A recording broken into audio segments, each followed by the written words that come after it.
Episode 299. We're talking X's and O's with the man, the myth, the legend. Spilo is here. Welcome to the show. Thank you for having me. Appreciate it. Thank you.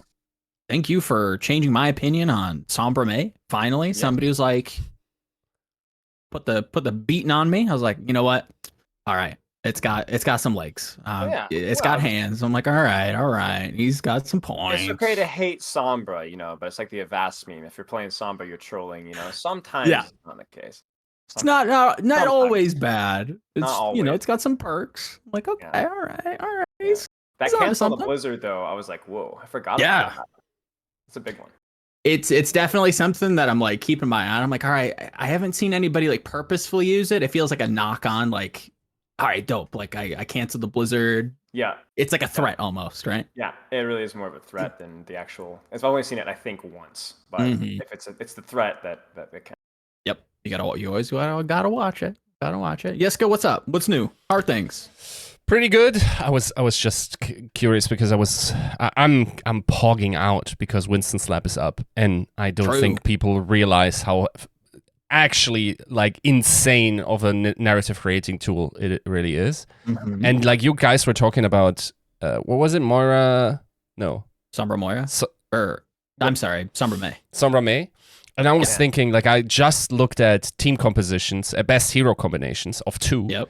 What do you guys think is the most successful hero combination of 2 heroes in the Overwatch League over, let's say, half an hour of playtime? It's not going to be Summer Tracer because the way you're asking the question. Yeah. I'll go. I don't know if I'm cheating because I think and you're just looking for 2 heroes? Yeah, just duo, 2 heroes. And Eric, I'm linking you the query. No worries. Is it Diva Tracer? No, it's super weird. Huh. Over 30 minutes. Okay, so it's not like a huge amount of time. I filtered for 20, but yeah, the composition has more than 30. Should I solve? Yeah, we could. It's Ashe Zen. Ooh. 71% of team fight wins, followed by Hammond Ashe and Hammond Brig. Interestingly, and Hammond Brig actually has a pretty representative amount of time played with 50 minutes of playtime. Yeah, I feel like that's all. Yeah. Anytime it's all infernal. It's super niche. Exactly. Yeah, it's infernal. It's super niche. Now, it's gonna be Blizzard World, I think. Yep. If I think for both of them. If we go to super representative playtime, it is that's 10 hours. It's Ashe Brig. Yeah, that makes a little bit of sense. Hollywood again, Blizzard World. Yep. Rialto to a lesser sense. Going to like charge Spark, even a little bit of Ilios as well. Still getting that on still getting that on Ruins a little bit. DPS. Yeah. We'll see if Ashe persists. It feels like Hanzo seems to be creeping in terms of pick rate, but that's why we're here. We're going X's and O's. True. It's a dive matchup. So you're gonna play Ashe because Hanzo Dragon crappy and Hanzo or Ashe coach come. Kind of deny the dive in. At least threaten it. Can't just like jump in there for free. Yeah. I do think Hanzo's really good in a brawl mirror though. Is there now? Granted, and we will get into a lot more of this, but you kind of put something in my head there. Just doing some review when it came to I think both Charge and Spark, and even the Glads matchup, I believe. Seeing it a lot on King's Row, where it's like even the dive mirror, it's like Tracer, Hanzo, Winston, kind of just mirroring each other. Any thought as to like maybe why that is? Is that just more of like just opportune high grounds? It's just opportune high grounds. I think that's one of like the sleeper things with King's Row is it's always been, even going into like last season, it was a pretty good dive match. Like, you mean, for crying out loud, Shanghai Dragons was running Brig Zen. I mean, that was Shanghai in 2020, but like they're running Brig Zen. So it's like when you have the high grounds there, it's like it's still a pretty good dive map. And then you get to something like third point, and you're like, if you don't have anything to contest the high ground, you're just cooked. I think also as well when you're thinking like brawl on King's Row, if you were gonna play into a dive, you could do it in Overwatch 1 because you could go Rhine D.Va. We can survive versus dive versus that. Our D.Va can contest high grounds. Not anymore. Not anymore. So it's like quintessential brawl and rank kind of still, but like I think the map has opened up a lot more in Overwatch. Yeah, makes sense. Yeah, right there, Eric. More to the right. Combination of heroes, 2-1. Okay, look at this. You know what the highest win percentage here in Overwatch League currently is? Apply filters. Apply filters. And then audio listeners, we're flipping through Winston's filter. Click right side as to filter by STF fight win. Have you selected Overwatch League Season 6 as you have? Why is that a different than mine? Well, while you guys figure that out, right, I'm going to do I got a quick little... Okay, real quick. It's LiveWeaver. LiveWeaver has the highest. Yeah.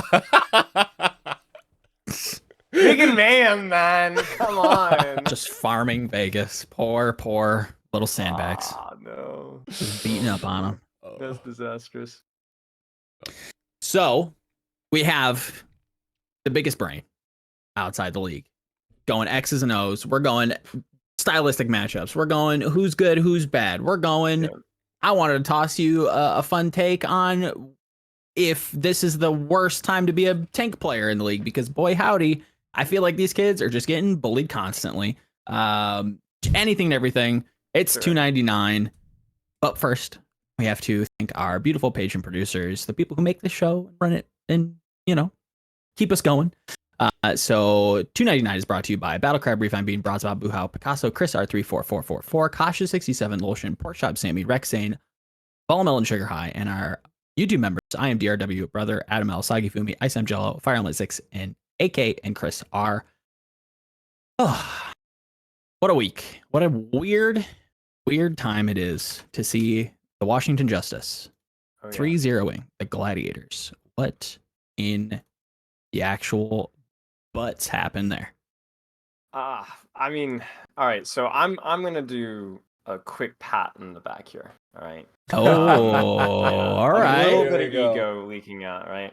Because I've been calling it for a few weeks now. Okay. Gladiators have a tendency to play to their opponent, at least this season.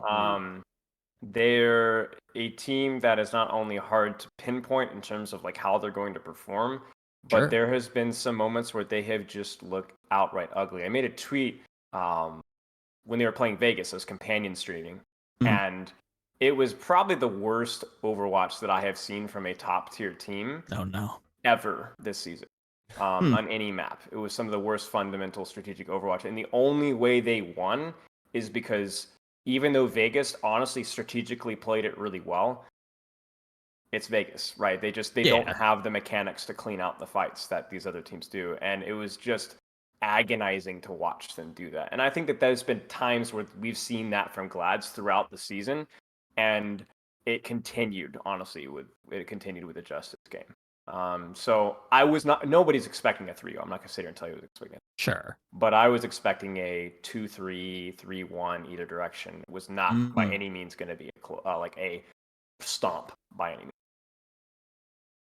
And that's okay. So what I'm kind of like picking through that, it's like, okay, getting this, you know, feeling that there could be an upset coming. It's due to like this high variance, you know, whether it's just on the day, whether it's just like you're saying, like playing to your opponent, where it's like you're playing down to their level, or you're kind of rising to the occasion, versus the Atlantas versus the Houstons, actually like kind of showing, you know, the potential is there. And that kind of checks out, at least from like the cursory stuff that I kind of like looked over today, where, you know, God bless Dante. I think he's gotten a lot of flack from, you know, I won't throw this Yiska's way, but like I've been like, you know, questioning, like, all right, well, you know, we saw some good stuff last season. That's great.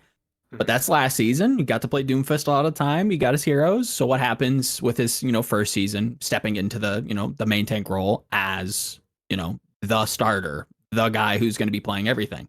And he just starting from control and then on out, it just didn't seem like him and Lastro were necessarily on the same page a lot of the time. There's a couple missed lamps, and I'm like, oof, that wasn't great. And there was a couple jumps on Monkey, and I was like, okay.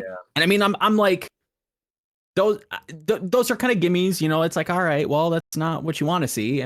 But then there's a part of me that's like, as I look through this meta, as it kind of like filters out, as we get something a little bit more concrete going into midseason, it's like they're always just purple. They're always just like having to shield so early on these jumps, or they just get slept, and it's just like it's punishing to be a tank player right now. It's rough. 100%, 100%. And I think that like Justice clearly looking. I mean, a lot of these dive matchups end up being kind of like these frontline skirmishes because both of the backlines are positioned really intelligently. They're doing a good job controlling space. So it kind of comes down to which monkey's going to be playing around their cooldown trades, which monkey's going to get hacked, which monkey's going to respond to the nade and the sleep dart. And then obviously when you do dive, how are you mechanically playing around that backline? And I wouldn't go so far to say that Justice were targeting Dante more than they would any other main tank, but Dante was getting punished more than a main tank should be. I mean, not just on the Winston, but even a little bit on the Ramatra as well, although that's a little bit more complex. But he got abused the entire game. On Antarctica, he got absolutely abused on Hollywood, getting traded in situations where he shouldn't get traded, getting primal forced out, not smart jumps, mechanics weren't there. And I think I had one of my, when I was looking at, I forget, was it a pro-am? It must have been a pro-am match with Glads. And there was this clip, somebody clipped out of context, one of these random Reddit Dante. Sure. Clipping me out of context, saying Dante, is not a great mechanical main tank. And then that was it. And then I had to go back there and I was like really mad. Stop putting my thing on here. I typed out like 4 paragraphs of like, this is what I said about it. And I still say like Dante could be a great main tank. He can be a great tank. Right now, at least on Winston, he's not great. He's not even good. He's bad. He is a bad Winston. And this team's ability this season is going to be based off of 2 factors. It's either going to be off of Dante, the meta shifting to something that Dante is more comfortable at, or Dante actually progressing and improving at those bad tanks. Because if you look at the rest of the roster, I mean, obviously Astro, Babel, Lastro, Kai, Kavsuriaki. I think Kai and Yaki, that's another little bit of, we need some growth from those guys as well. Like being able to fill niches outside of heroes that they're comfortable on.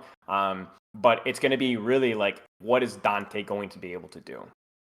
And I think like when we answer that question, we can probably predict how Glad's season is going to go. And if the answer is good, then we're going to have a competitor for top 3, top 4.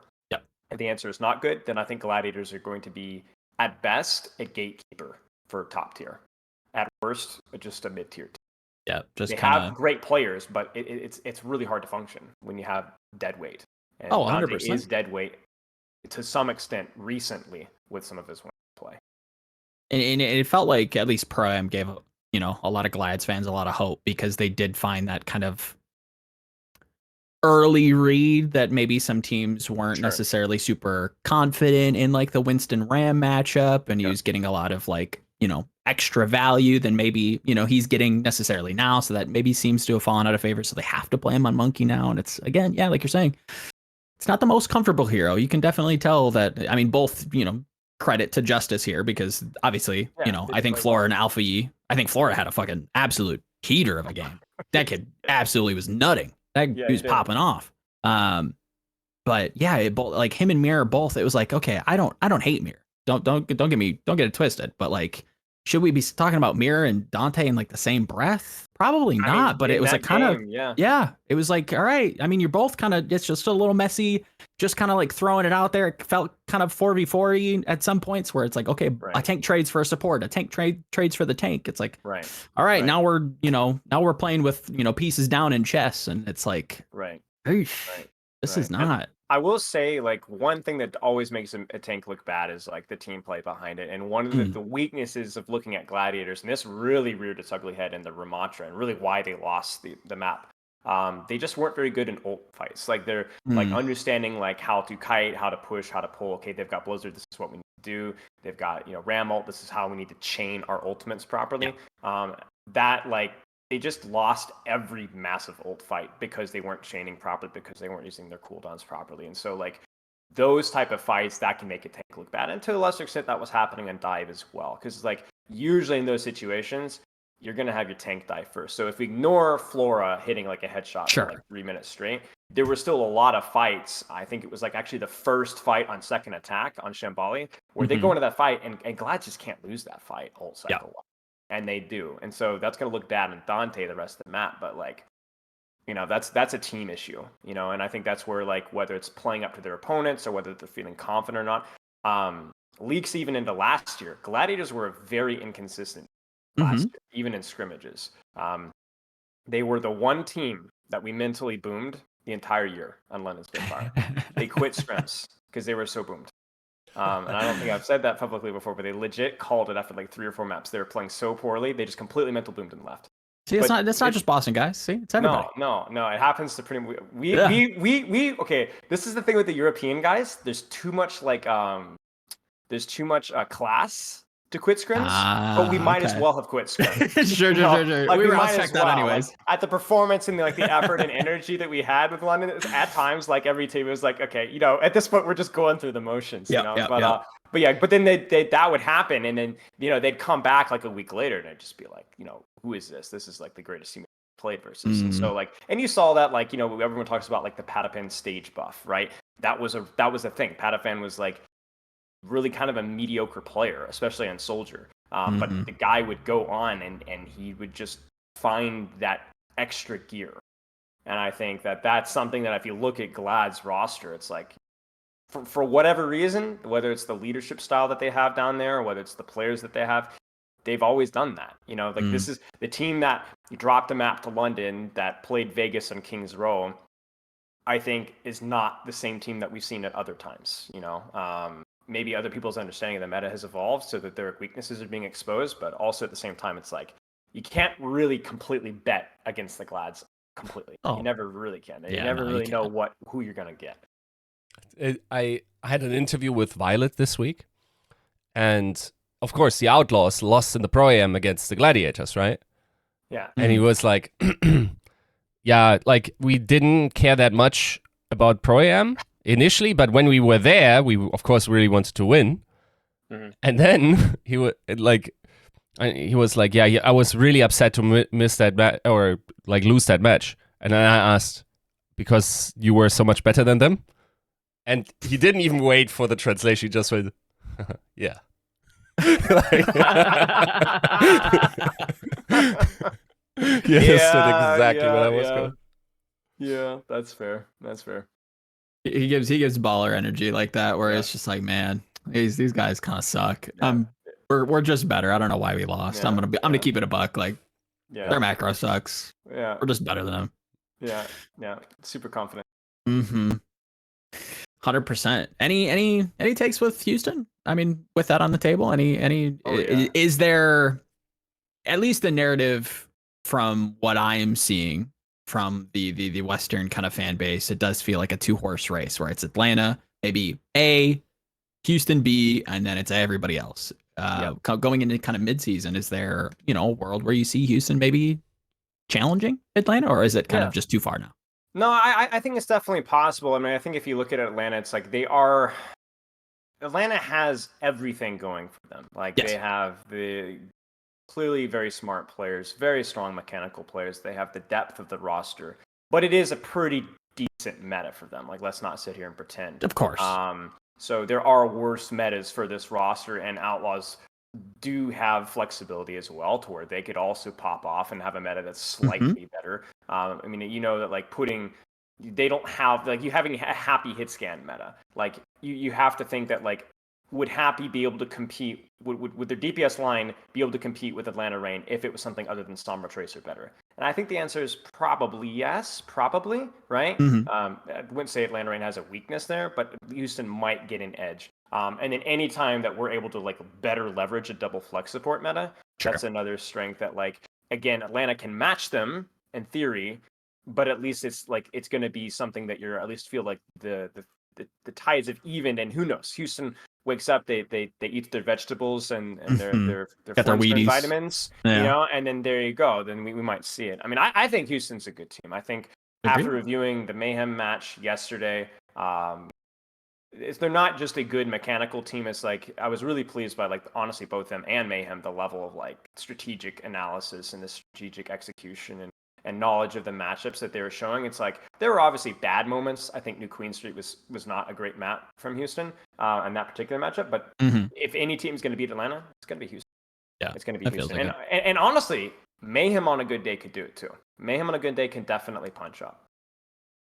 That's another team that like is kind of just a sleeper. It still feels like a sleeper pick, and it doesn't even feel right calling them the sleeper team because they consistently have just come out and put on like top tier performances. But it's just like that.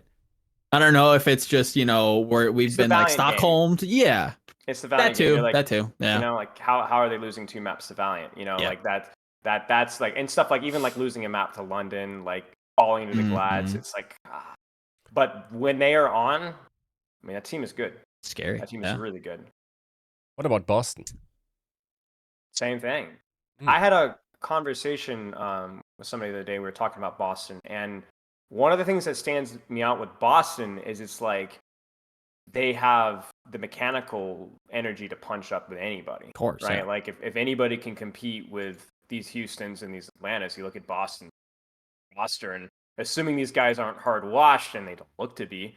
I mean, come on, Birdring is a freak of nature. Smurf is really good. Kalius is one of the best mechanical off tanks in the world. I still have like flashbacks and like nightmares to his Sigma play on like Route 66 versus London. The guy literally carried a map when he was on Washington.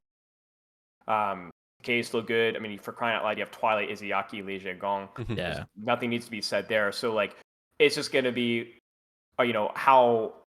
What's the whole like execution through the strategic side of things, like what's that going to look like? And recently, I mean, they looked good. We watched the Atlanta match live, companion stream. They looked good. I mean, really, Blizzard World which is like Atlanta Reign's baby, right? Like with the Sombra Tracer Hawk stuff. That could have gone either way. I mean, it was like we're talking about Decay's a little faster on the recall, doesn't get EMP'd 1 or 2 times. That map goes a different direction. I mean, just 1 or 2 little mistakes, it was crazy. You bring up kind of an interesting point with Atlanta and Blizzard World in particular. We had Jake on a couple weeks back, and he was very, granted this is, a little bit earlier to the spring, series beta game, if you will. Was not super pleased with how much Diva they were running. Any thoughts there? I mean, it's hindsight 2020. You know what I'm saying?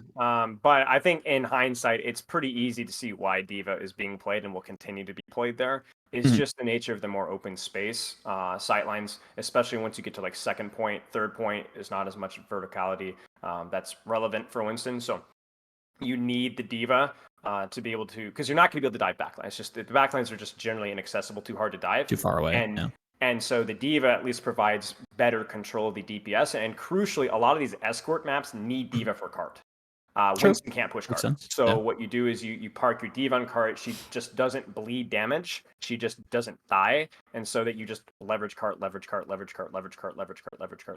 eventually, like through these war of attritions, I mean, you could see it in like the Boston Atlanta matchup. I mean, you can count on your thumbs the number of time an actual backline dive was actually executed. It was a lot of frontline trades because neither backline is in a diveable position. And so that's why you see her on Rialto as well. Long sight lines, but enough high ground to justify running dive as opposed to like a Ramantra comp. And so that's where you probably also could make a good argument for Diva for some teams being an option on Hollywood as well. But anywhere where you have these like big open sight lines, cart's really important, but high ground's decent important. Diva is going to be the play. Now that's also where you saw an APAC the ball stuff, right? Yes. Where it was such a long sightline and freaking APAC. So they're gonna go Briggs in, and like you're not playing Winston in that. So it's a long sightline of enough map for APAC teams to consider Zenyatta, and it's long enough sightline for West to consider. And I think that's like even London was freaking playing Diva, right? It's like it's a hard map to play Winston. Can I? Okay, I'm sorry. I have to address like a sign point because we were on the Boston backline, and Joe, being me is tough. It really is. So nowadays, I'm obviously joking, right? But basically, like the experience is that.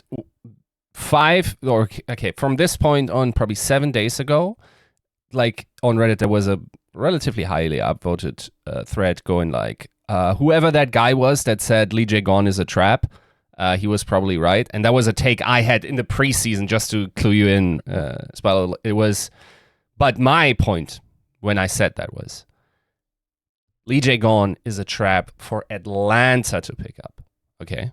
Or specifically also in regards to cost effectiveness, because I was aware of what Shanghai players, that were still on their contracts. A lot of their options had been activated, while people like Chio, like Vindame, okay, oops, like Violet, like these great main supports, I'm forgetting one, Shorong, were just on the market without having to pay a buyout or picking up like ridiculous old contracts, right? So my point was, picking up Lee Jae-gon at this point would be a trap. And in the end, Atlanta got Chio and Fielder, and I think that's probably like an upgrade, right, over the other. Yeah. Now, I will say that take in isolation, without that context, isn't entirely atrocious. It is only very bad when we talk about Lee Jae-gon on Brig, because his Brig has been outstanding this season, I think. Agreed. Mm-hmm. Yeah. For his Lucio, my guy is still, like, he's not only, like, still a little bit on the turbo feedy side, he also doesn't get as much of the value other than the flashy big plays. Like, especially if you look at the statistics, once again, super Winston Slap pilled, but he's one of the main supports that were, or Lucius that were picked most frequently in first position, which, of course, is not a great position to put your team in to die first, right? And was also not getting an immense amount of value, right? Like someone like Chio was getting way more. And in that, I think also specifically in some more high caliber series, and there I argued the point on Reddit that they were kind of exposed against Atlanta. To be fair, that's not a matchup I should highlight because of the situation with Aziaki, right? I think that's very clearly like a outlier situation. That's not a fair argument to be made. Yeah, but in general, I think that's still, one has to say at this point, is probably a top 3 backline in the league as they present right now. Yeah, I'd agree with that. Also super interesting to see that I think Iziaki is going nuts as well. They are one of the backlines, interestingly, that has higher kill share in comparison to others, like one of the top ones, right? Like in terms, there's a percentage graph, if Eric wants to look at it, of like the PTK model, and you can look up how much percentages of teams' kills have been performed by the respective roles, right? So a team like Charge has a ridiculous amount of team kills performed by their DPS, for instance, right? Like 60% of their team's kills are performed by the DPS. A team like Hangzhou is sort of carried by their tanks, where Gushue has like way higher than average kill share, right? So there are slight differences in how teams prioritize. And in the past, there was an interesting pattern that at least in Overwatch 1, the game was mostly played by the supports and tanks having higher kill share, and that were the better teams, with the exception of 2 teams in the past, if I recall correctly, was KDP and was Philadelphia Fusion, right? Now, and Eric has the graphic. I'm not sure if we can see it clearly, but so if we look at, thank you for Zoom. Can you order by support, please? Yep. Then Boston is 3rd, right? After Dreamers, not sure if you want to count them, and London Spitfire, interestingly. That backline is doing a lot of work for them, right? In terms of just offensive kill pressure. And a lot of that is on Iziaki. So, not sure how... Keep in mind, this is not totally hyper representative of actual play styles. It's probably...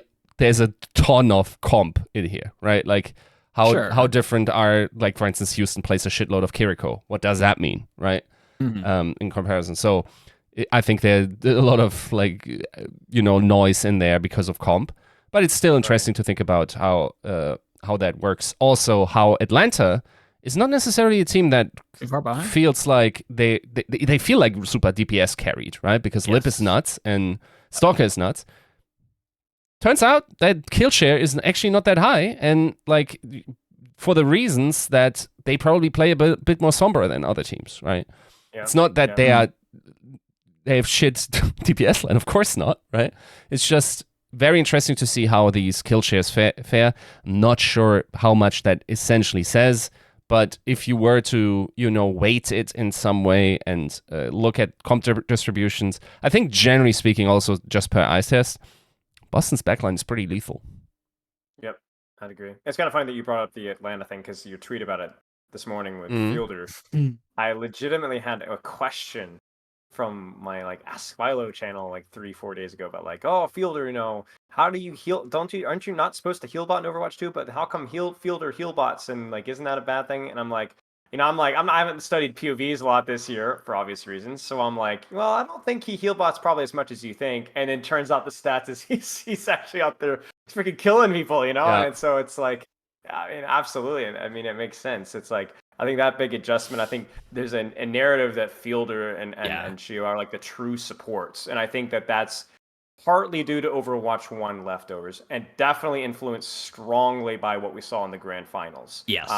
But blame Kiriko foolishness for that, right? That was a horrible, horrible initial design for a really, really well designed hero. There's the irony.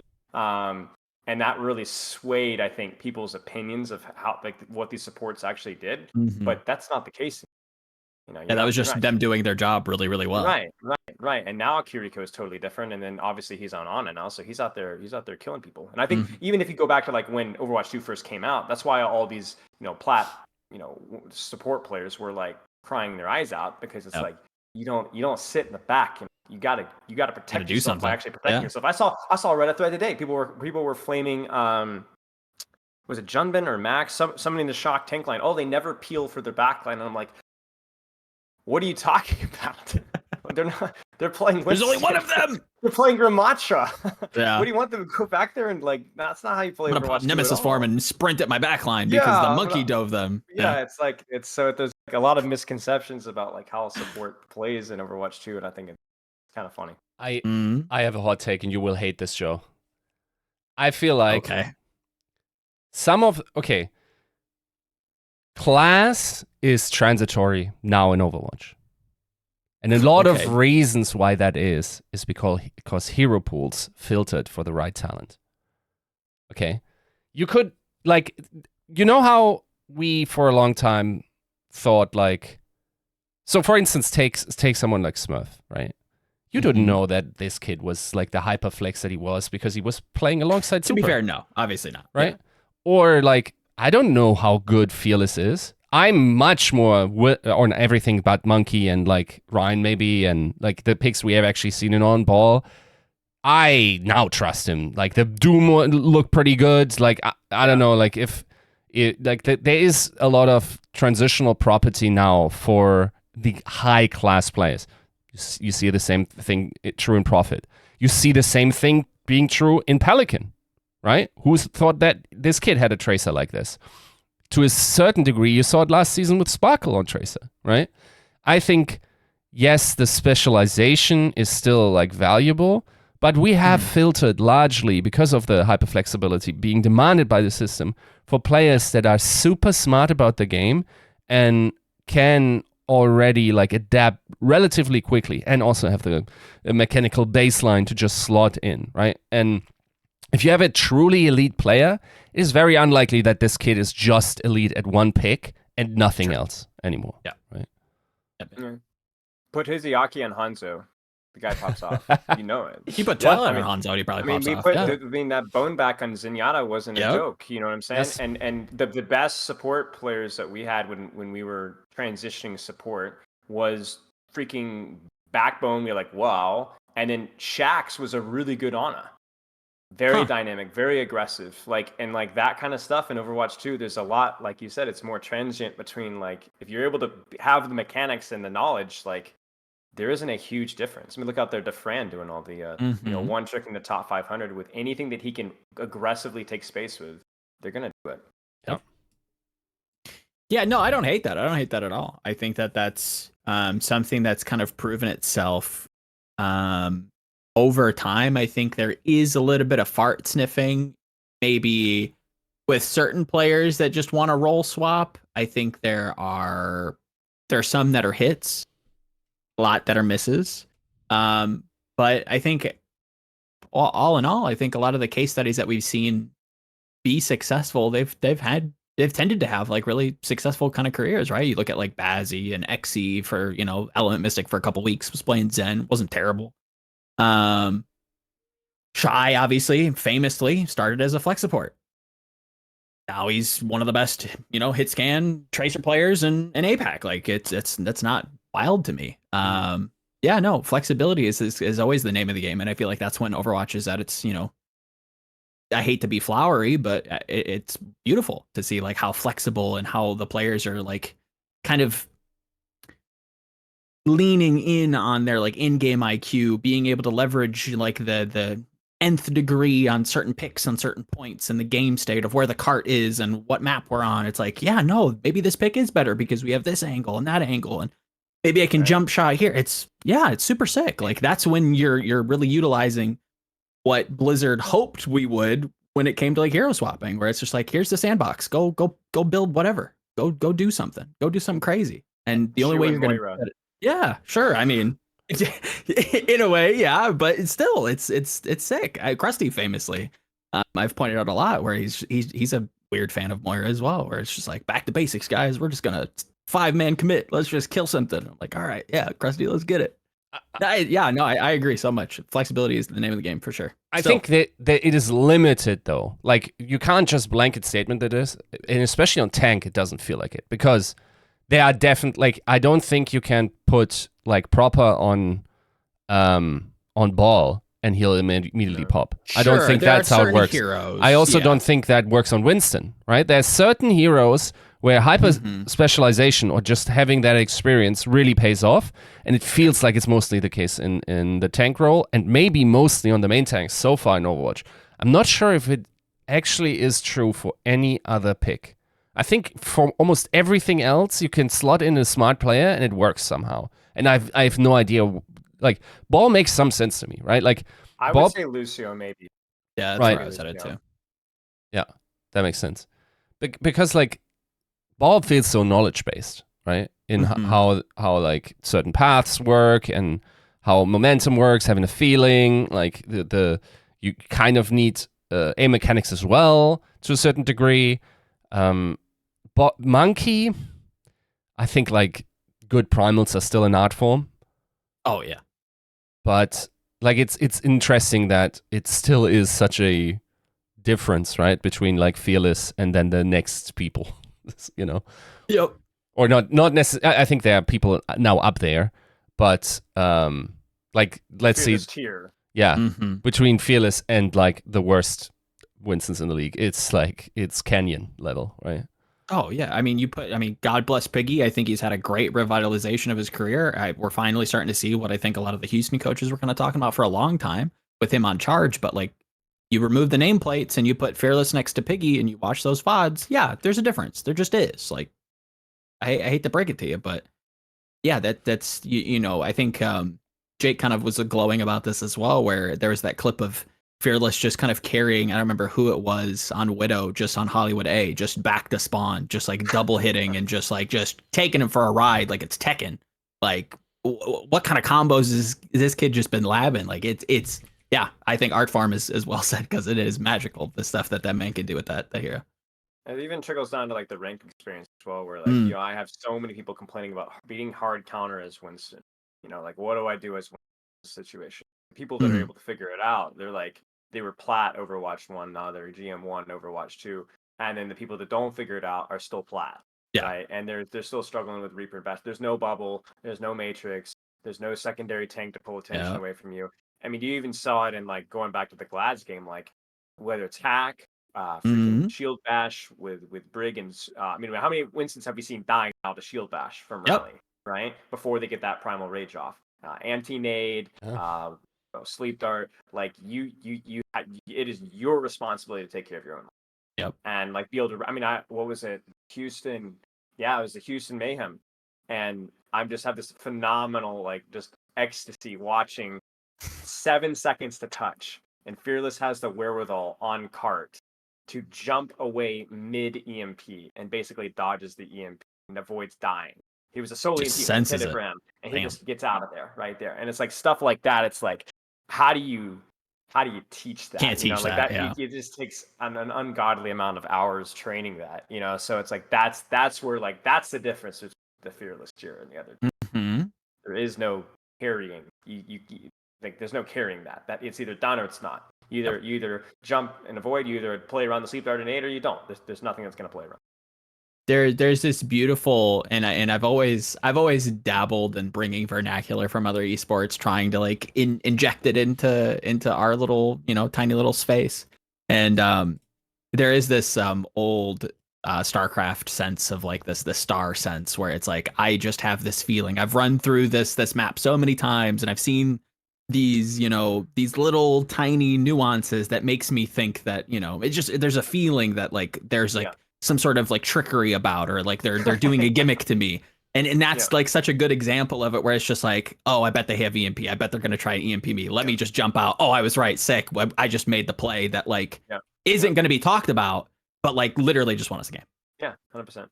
And it's those kinds of plays that, like you're saying, it just separates the good from the Mount Rushmore tier of like, you want to be good at Winston? All right, here's Fearless VODs. Get to studying.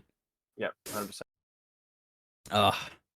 It's nuts. Now, Jessica, you did bring up flexibility. Mm-hmm. There is one team that has been a little weird for their region in terms of how flexible they've been. And Spilo, you kind of talked about this, kind of mentioned it a little bit earlier. Soul Infernal.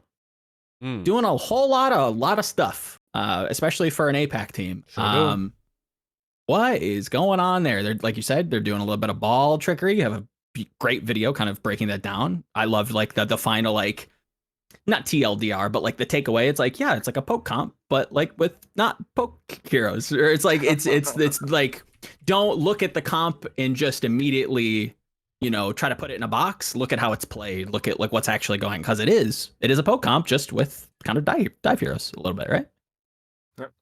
Yeah, I mean, with the brig, I mean, it's basically thinking like you have all this space to play with, right? So you're thinking like, we need to set up, we want to play around our spam heroes. We want to play around, it starts generally with that backline, right? You play the Zenyatta because long sightlines. Okay, then what do we need to pair with the Zenyatta so he doesn't die? Okay, we'll play it with a brig, right? If this was a meta where Sombra wasn't as OP, we probably see Ana Zen, but Sombra's pretty strong right now. Other hit scan are not as strong, so you're going to see Brig Zen. And then from there, obviously you're going to play Tracer, and then it kind of snowballs from there. We want to play hit scans, so they're going to be hit scan, Tracer, Brig Zen, and then what's the tank that we can play with that? Well, we don't have a lot of healing.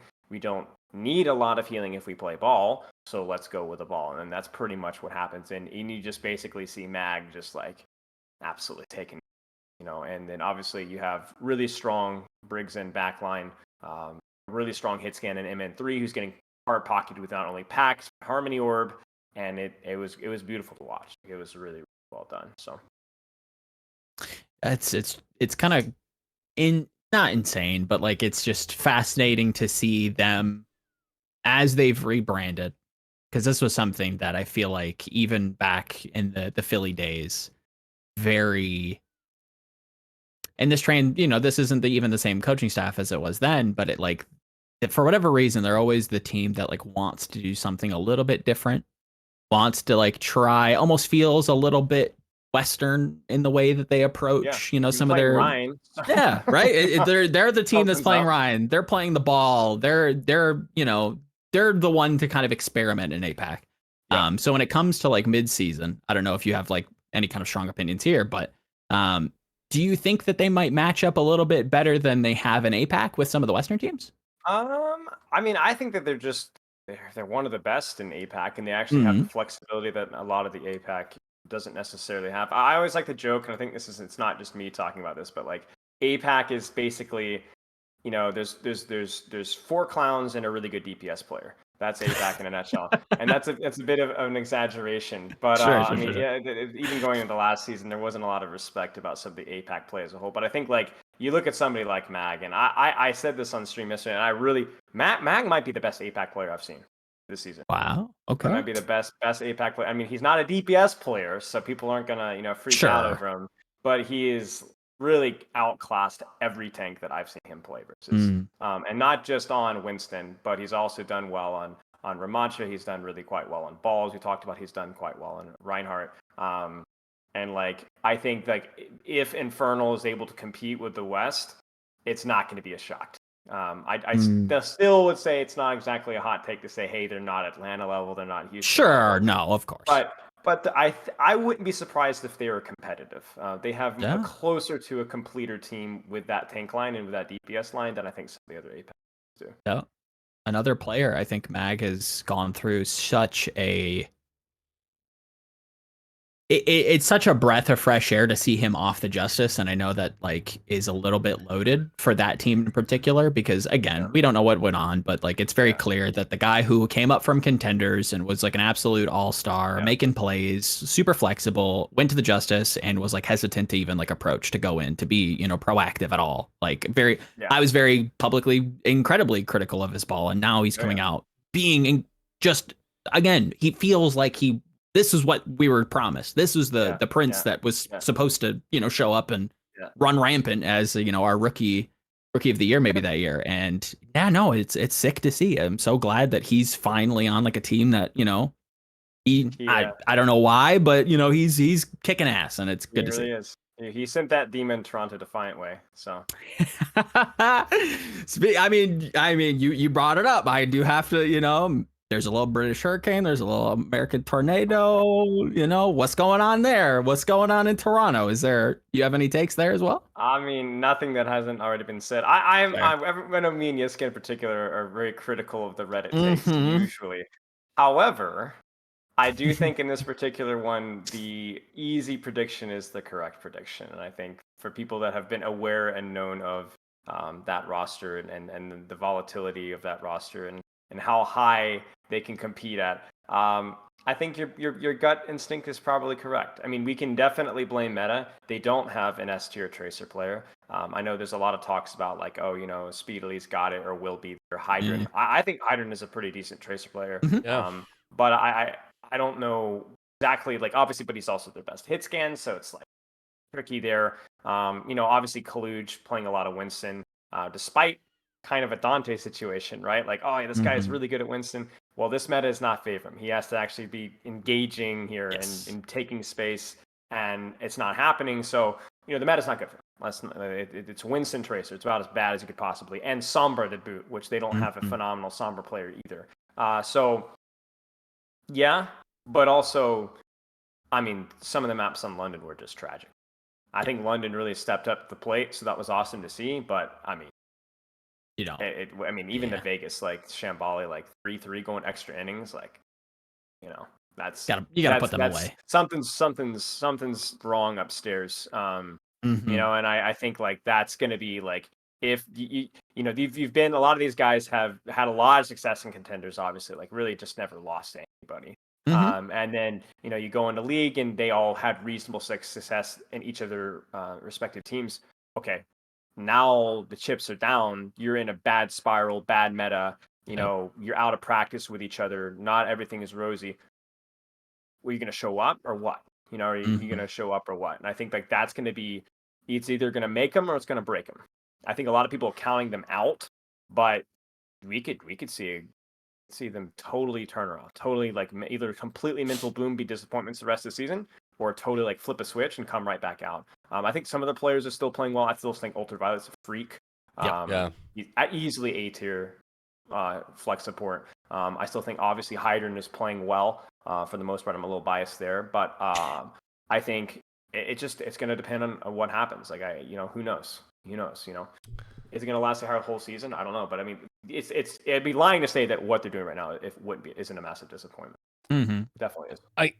Okay. Let me add to that a little bit as well. I think it's probably safe to say that this roster overall is pretty high up there in terms of spending. And because like we already have confirmation that 2 top spending orgs were in the market for them and didn't get them. That has reasons though that aren't, you know, specific like exclusively market based, right? But like they are making pretty solid money. They're definitely making like a lot more than the teams they are surrounded by in the rankings down there, right? Mm-hmm. I agree. This is the worst. Like for a team like this, like the meta that started, and maybe also a little bit their strength of schedule is just a nightmare, right? Like I think this is definitely like one of those teams where if the meta is different and their strength of schedule is different, that season looks very different now, right? Oh yeah. That said, I also think, okay, and here's Spilo, I tried to get one coach, okay? I'm trying it with you. I asked Gator, would you have built that team differently? Okay. He responded, that's bait. That is bait. That is bait. That is bait. I will not bite hook and sinker. There you go. But I will nibble. Dude, this is so slippery. Nibbler. That he's tugging. It is a disaster that you spend that much money and you still have weaknesses in hero pools. Mm-hmm. And I think that's part of where if you're Toronto, it's a risky move because you don't have an S tier tracer player, you don't have an S tier main tank player. You spend as much money as you have. 3 support players, 3 DPS players. You're banking on American Tornado confidence. That's what you're banking. Yeah. You're banking on the gang's back together. We're going to go out there with an attitude and we're going to hit him in the mouth. And if it doesn't work, So we can look at it, I think, objectively and be like, okay, yeah, they didn't have the roster holes filled. But that, to me, kind of kills the whole point of the roster in the first place. The goal of the roster wasn't to have every single hero pool filled, for better or worse. The goal of the roster was to have American Tornado all over again. And they're going to live or die by that, I think. And I think whether you think that's a flawed decision or not, that's up for debate. But hindsight's 2020. What if they get like one of those guys that were rumored for a while, like Aspire, like was someone that, I don't know if that was ever anything to that. I actually didn't ask, so maybe it's reckless to bring that up, but like just hypothetically, right? Yeah, Aspire, I think is a great player, but I don't think he solves their issues. No. I think Aspire is just Hydran, essentially. And you can argue that he's maybe a little better at the hit scans, maybe not quite as flexible, but that you still have a tracer gap. Like we're not, so it's like you still have the issues there. So you could be like, well, they should have gotten Rocket or whoever or Venom, or they should have gotten Mikey, and they should have just gotten 17 more players. But right, you're already pushing the bill as it is. Oh, for sure. Do you think it's different if Rana is in there? Oh, you took my point. Oh yeah, I mean, of course, yeah, absolutely. I mean, like even just have Reiner Winston was good. Yeah. So yes, and he fits the mold. So yes. That was we're talking about like I feel like with this team it's always like if mental is such a big part of it, which I predict that it is, just a nudge. If you got a slightly better Winston player, win just a couple more maps, win a couple more games, like it could, we're talking about like could be 2 or 3 more games won this past stage. Yeah, no, it's the early on in the preseason, I had like a very specific take where I was like, yeah, you know what, I think, and this was prior to Atlanta kind of like, adding to their tank core. I was like, oh no, I think Toronto might have something, because I was like, all right, if they get Reiner and the AT core is coming back, they can kind of play that, like you're saying, like just hyper aggressive, we're just gonna like just run at you and do some crazy stuff. Obviously, that's not the case with Kaluj, as much as I thought he had a respectable season last year. Very, very kind of like hesitant on Winston. Very, I like to call it, calculated, but still gun shy. He's not necessarily like just getting in there, creating that space. It's like he's kind of waiting. It feels like he's waiting for like that perfect opportunity, or is just, trying to get online with a partner. I don't know. Hard to kind of like parse through for me. But yeah, it just doesn't fit, and it doesn't seem like it's all that comfy for them either. No. And it's all over the place, because then now like that's one criticism of like the tank line, but then you have like the triple DPS, and they're always on rotation, and it's like, okay, I thought I had a good read on them from Pro-Am, where it's like, okay, Sam comes in on Rialto and like he has his maps, but now he's coming in a whole lot more, and then there's this Queen comp that they're playing. I'm like, Okay, what are we doing here? What's going on? Yeah, it's like Sam's like the flex DPS, but also Speedly's the flex DPS. But Speedly's a tracer specialist, but he's also not a great tracer. Yep. And then Sam is the Hanzo player, and he's a really good Hanzo. And Hydran's also the reported better tracer player, but he's not actually playing tracer because he's playing hit scan. Yeah. And so it's like it's a bit of a mess, you know. It's a bit of a mess. Now I will say, Magid might open up a couple of options for them on some other maps. So like the problem right now with Toronto is they just, besides UV, they don't have anybody who's going to do anything. Like, and I hate to be harsh there, but if you're playing Sombra Tracer, like either Sam's going to hit a shot on Hanzo, or that's it, or Hydran will hit a shot on Hanzo, like that, or UV. UV will make a play. UV will make a play. That you don't have playmakers anywhere else. Like I think like Speedily is not a bad tracer by any means. Who knows, confidence and coordination could be factoring there, but he's not carrying fights by any means. So UV, imagine if you get a map like New Queen Street, you get a map like Blizzard World, we're able to find a way to force Anakiri if that composition is even viable anymore. You pull Houston Outlaws, we now have a third factor who can actually make plays in Magic. So maybe that's something, a little bit of that X factor in there. It's not, you can't play Anakiri on most maps, but there are a few that definitely open things up for them. Agreed. And is there a world? I was always very respecting of No Hill, but what really kind of like pushed me over the edge with his creativity or his creative mind were these like diva comps last year on Dorado that he had Valiant running. I was like, oh, that's tricky. I like that. That's cute. Is there a world where maybe he gets Kaluge to buy into like a diva something or other? Yeah, I mean, I think if they were able to, I mean, that would be the perfect situation around the Anakiri. Right? Run out Rialto, Diva, Anakiri. Yeah. I don't know if you could greed Hanzo Tracer or Widow Tracer there, but if you could, that's like your optimal composition, at least in this current meta for this team. Yeah. I just don't know how well that's aged and how well that's of course. versus like S tier Sombra Tracers. Honestly, like, why are we even concerned about that right now? Let's just beat Washington. Right. Let's see if we can, let's knock out these mid-table teams first. It sucks that that's where we're at with this team because I will also say, okay, the following, what I will say, sounds a little cynical because if you know me, like that might as well be interpreted that way. But I truly mean it. I really liked how serious they took their media obligations.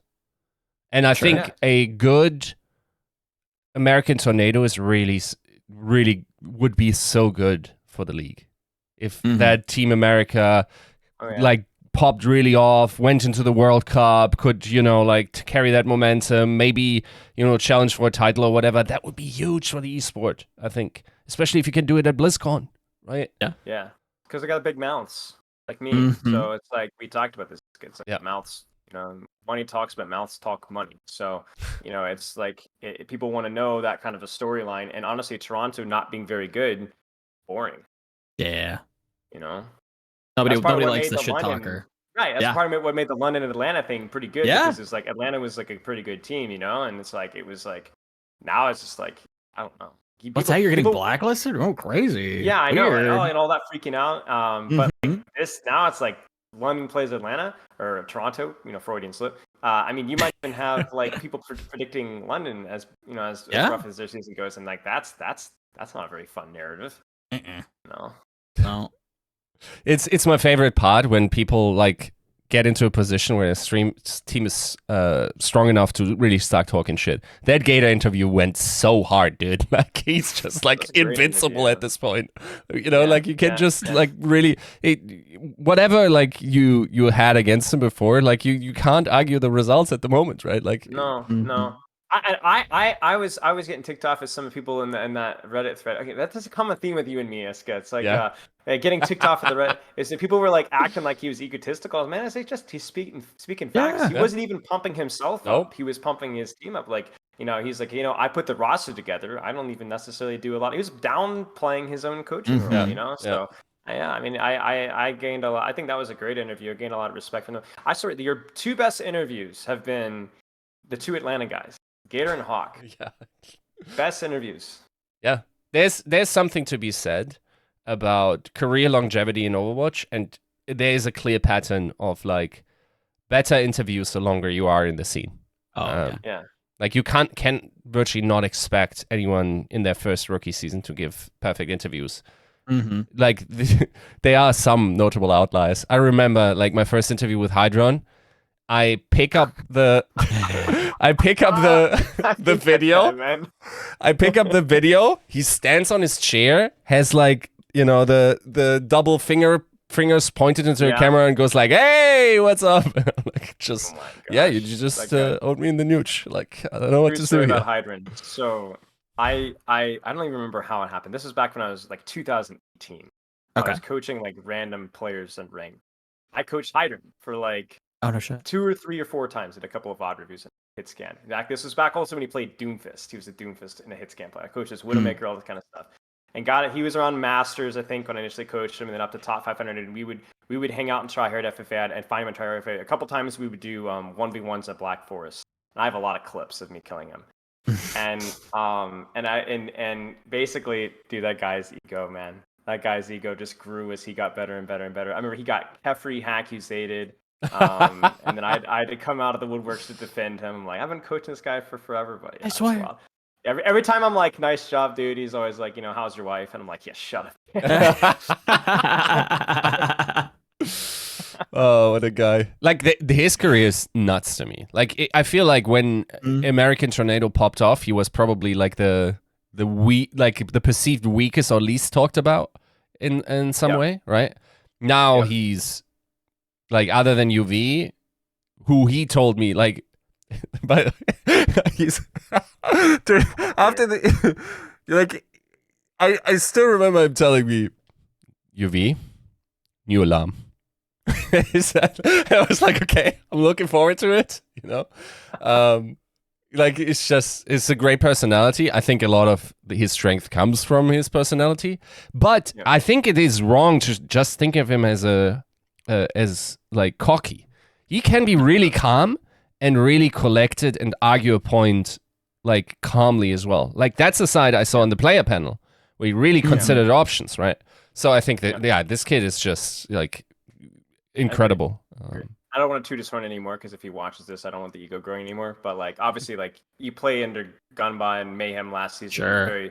That team was very, very exuberant and excited. But if you think that if he was going to be a jackass in that team, if that would have flown, you know, like obviously, like he played well in that team. I'm surprised he didn't play more with that team. But yeah, he's a great player. He's a good communicator. I mean, very smart player. I mean, his Sombra is actually pretty serviceable as well, coming from that knowledge. But look, there's only so many players that ever got off the Gunba bench. Okay, like that's a formative experience. Yeah, many have failed.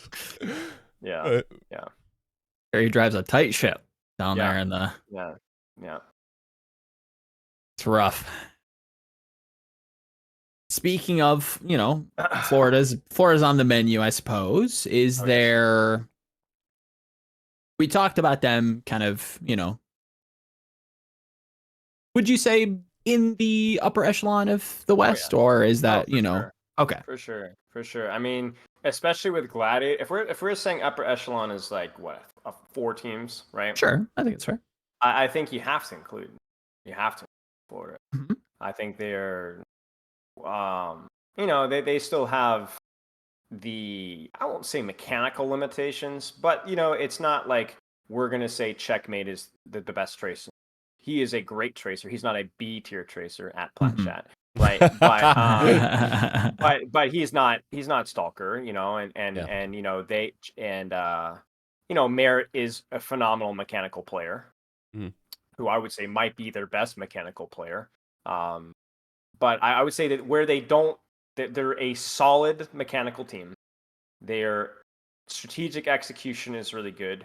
And one thing that makes them really, really, really dangerous is they're very unpredictable. You don't know. I mean, they're the team that rolled out with, like, they're rolling out on these Reaper May Moira comps, right? Yeah. Like, wait, what? Like, hang on, wait, that's a thing now? Like, in the Ramont, they rolled out on the counter Winston comp. They're playing Toronto, they're playing Gladiators. Oh, guess what? Trying to play your defensive Winston dive into our Ramatra, Ashe, Tracer, Kiriko on the flank composition, right? And they really pioneered that composition. And then when everybody else tried to copy it, they just stopped playing it. Like, it's mainstream. So we don't do that anymore, And they've been doing that even back to last season. Yeah. They are the Mavericks of new comps. They don't care if it's optimal. If it's good enough and it's going to throw, a wrench in your things, we're going to play it. And then when you figure it out, we're going to stop playing it. And that's where you have the strengths of people like someone who's extremely flexible. Obviously, Checkmate's very flexible as well. Merit is reasonably flexible. And then I talked about this a little bit recently, but I think RuPaul, it belongs, and this is going to be a little bit of a hot take review. RuPaul is an A-tier flexible. I don't hate that. At this season. Nope. I think, okay, Shu, Twilight, okay, Fielders, the people, at the very least, their seniority deserves, if we're not sure, they probably get it just because we're not sure and they've earned the right to be in the S tier. But RuPaul has played really well this season. Lights out. Yep. He's played really well. And everyone knows, Baptiste, the Batiste guy, right? Well, his Ana has also been nuts this season. His Ana has been really good. I think his Kiriko has been his weakest hero, but I say that without actually being able to study POV. So I even say that with hesitation. I don't know if that's the case. That's just my gut feeling. Yeah. But he's played really well. And Yiska's over there with the replay viewer. I'm not going to say. I'm not going to go on that. Not going to go on that tangent. Be our guest. Try not to. But he's great. He's A tier. He's A tier. And anybody who thinks otherwise, like if he's on UV's level, maybe a step behind UV, but he's an A tier flexible. Yeah. Players develop. RuPaul's developed. Yeah. Yeah. He's looked fantastic. I think Pro-Am, as much as people want to bunny ears it and draw some questions of, how serious was everybody taking it? Look, homie hits nades, he hits sleeps, he's killing people cross map. He's a playmaker. He's doing his job, he's doing his job at a role level where it's like, okay, I'm checking all the Ana boxes, I'm playing within the comp well, but I'm going the extra mile. I'm +1, I'm sometimes even +2. It's I mean, come on. No, this guy is playing very, very well. I think so. I also just love the story of how this team comes together, and it's just like a story of many smart moves in opportune moments, right? Yeah. Checkmate could have easily just been a meme, being the main tank player, right? I think in hindsight they probably regret not playing on DPS before, but then again they had Yaki back then, so okay.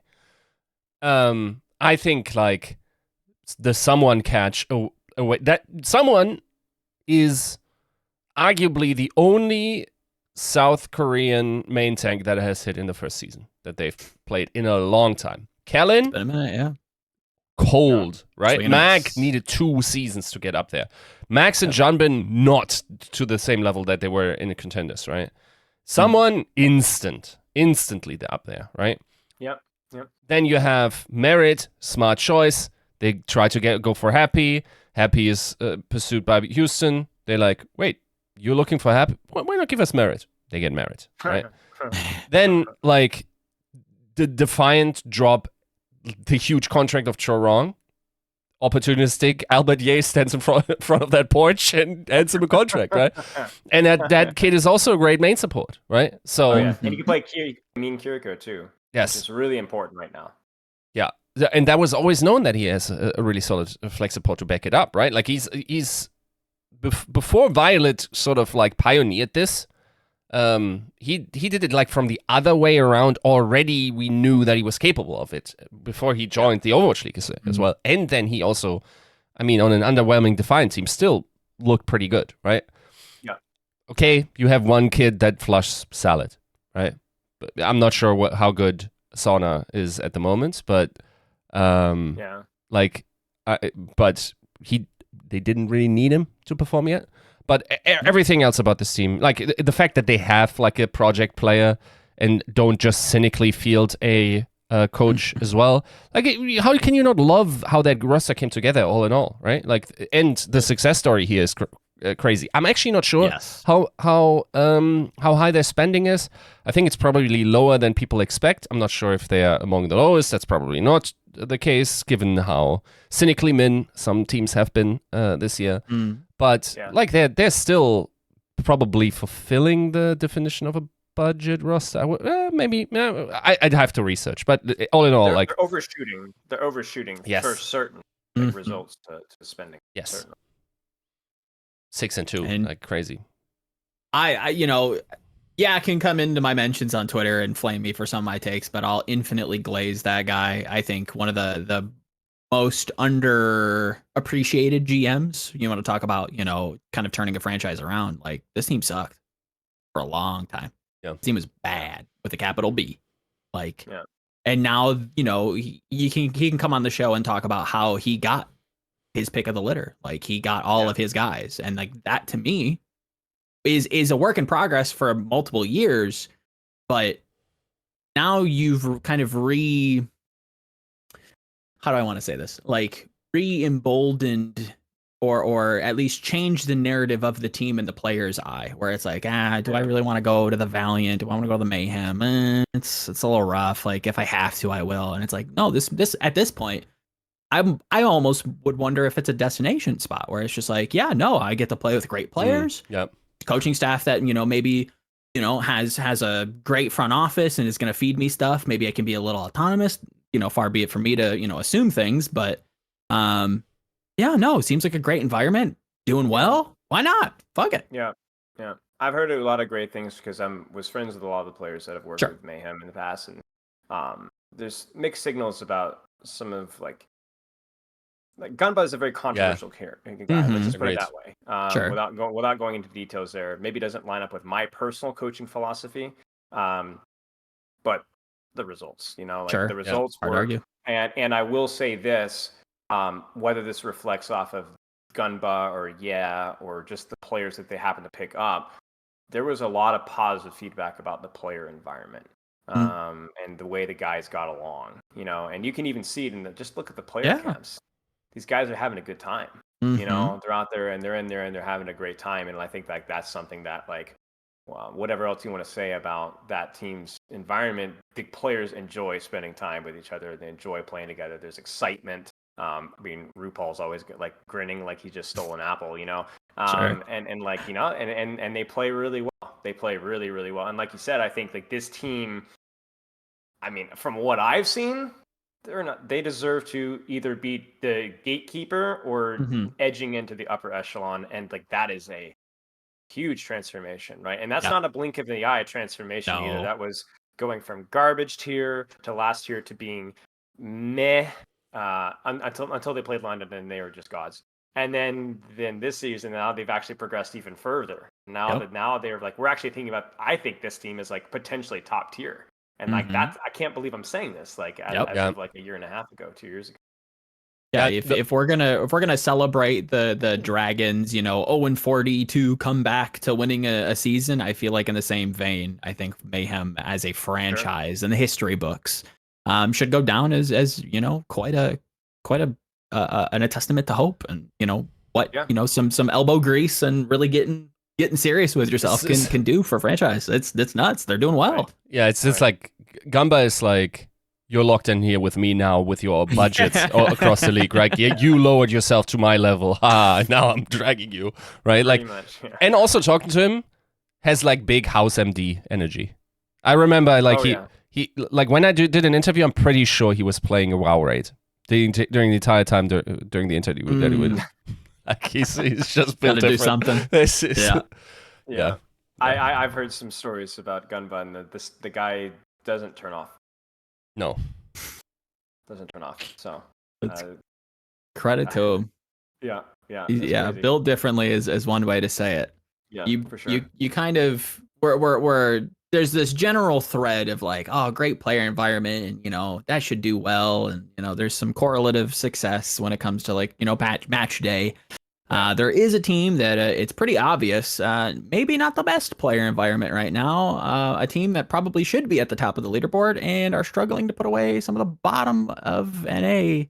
It's the Shock. What gives, Spilo? Why Why? Man, like I mean, I've talked about this. I hate to beat the dead horse. Sure. The housing situation. I think even like I watched a little bit of your interview, Jessica, with Violet, and it's like the whole rookies are in there. They downgraded support line. He's saying hasn't showed up. Backline hasn't showed up. Tank line hasn't showed up. Blame that on rookie nurse. Blame that on his synergy. Maybe blame that on it being overrated. I think it's really too early to say that. But there's just everything that could have gone wrong is going wrong with this team. Slow start, lack of in-game leadership, downgrade mechanically in terms of the backline, and then obviously whatever's going on behind the scenes. And like, let's face it, like confidence and luck has a big hand in how teams perform. Sure. So like if you start off like this with that many rookies, I mean, who's going to turn that ship around? I mean, we're asking this about Toronto Defiant. We sure as heck are going to ask that about Shock. Does Proper strike you as somebody who's going to be like rally the troops and going to give the big speech? No, Proper sounds like he's just the guy who's there to perform and go home. He's going to go out there and do his job. Yep. And I just don't know, like, I don't know the players' personalities, but somebody has to step up. Yep. And the problem with coaching alone is that, like, coaching can develop that, but you can't snap your fingers and have players like that. And if you don't have players like that, it doesn't matter how good your coaching is. Immediately, it's not going to fix that. You have to have player leadership in Overwatch. Otherwise, you're screwed. So, like, whatever else is going on with Shock in terms of this tank musical chairs, playing Sombra May for God knows why on Antarctica. And then obviously, Finn maybe not really developing as much as we would have liked. Is Van Dime overrated? Whatever. But it's just so much crap. And Proper, I think the narrative is that Proper is still performing well, and it's right. He is performing. He is a great player. There's nothing that's changed about Proper at all. Just the world is kind of tumbling around him, So Proper's still a great player, but team play, coordination, mechanical level of skill around him just isn't. I think I was thinking it maybe because like I look at Proper's performances on Tracer, S tier. The rest, not as carryable, right? Like all the other heroes that he could be playing. So why not just play Tracer down, set that in stone? Everyone else can figure out what they're best at and figure out something around that. Like, yes, one of the strengths of this player is that he's hyper flexible. But if, like... Not on Sombra. Yeah. Not on Sombra. And that's why I've been questioning it. It's not the Sombra May composition. It's not even when they've... Okay, it is a little bit when they played it. The Rialto first attack, I get it. I'm okay with that. But they couldn't play it. They could. It looked horrible. They had no idea what they were doing. Yeah. And then situations like Antarctica, please don't do that there. But you're right. Like, why would... Is Sombra May that good of a composition to justify it when you don't have a lip? When you don't even have a Happy? I mean, Happy's a significantly better Sombra than Proper. Yeah. The answer is no. What are you doing? So I don't know. Situations like that really make me scratch my head. You need to use the tools that you're given, and it doesn't feel like they're doing that. But also at the same time, is that just a short-term solution? Like, what's the long-term thing here? Like what's going on? What are we gonna do? Like, cause I don't know, like what the Shock season is gonna look like if it's going on. This is a 16-game regular season. What not if short-term solutions are required in this? I know. It's over. Like it's like you have. When does the next stage start? Is it 4 weeks, 3 weeks, longer? 5 weeks? Longer actually. Right. I think like for the teams that are out now, I think the entire break might be. I think the Paris Eternal might now be on the break either 6 or 7 weeks. But Eric can fact check me there. I think it's super long. See, I just made assumptions. Oh, they haven't announced when they're starting up again? Oh, okay.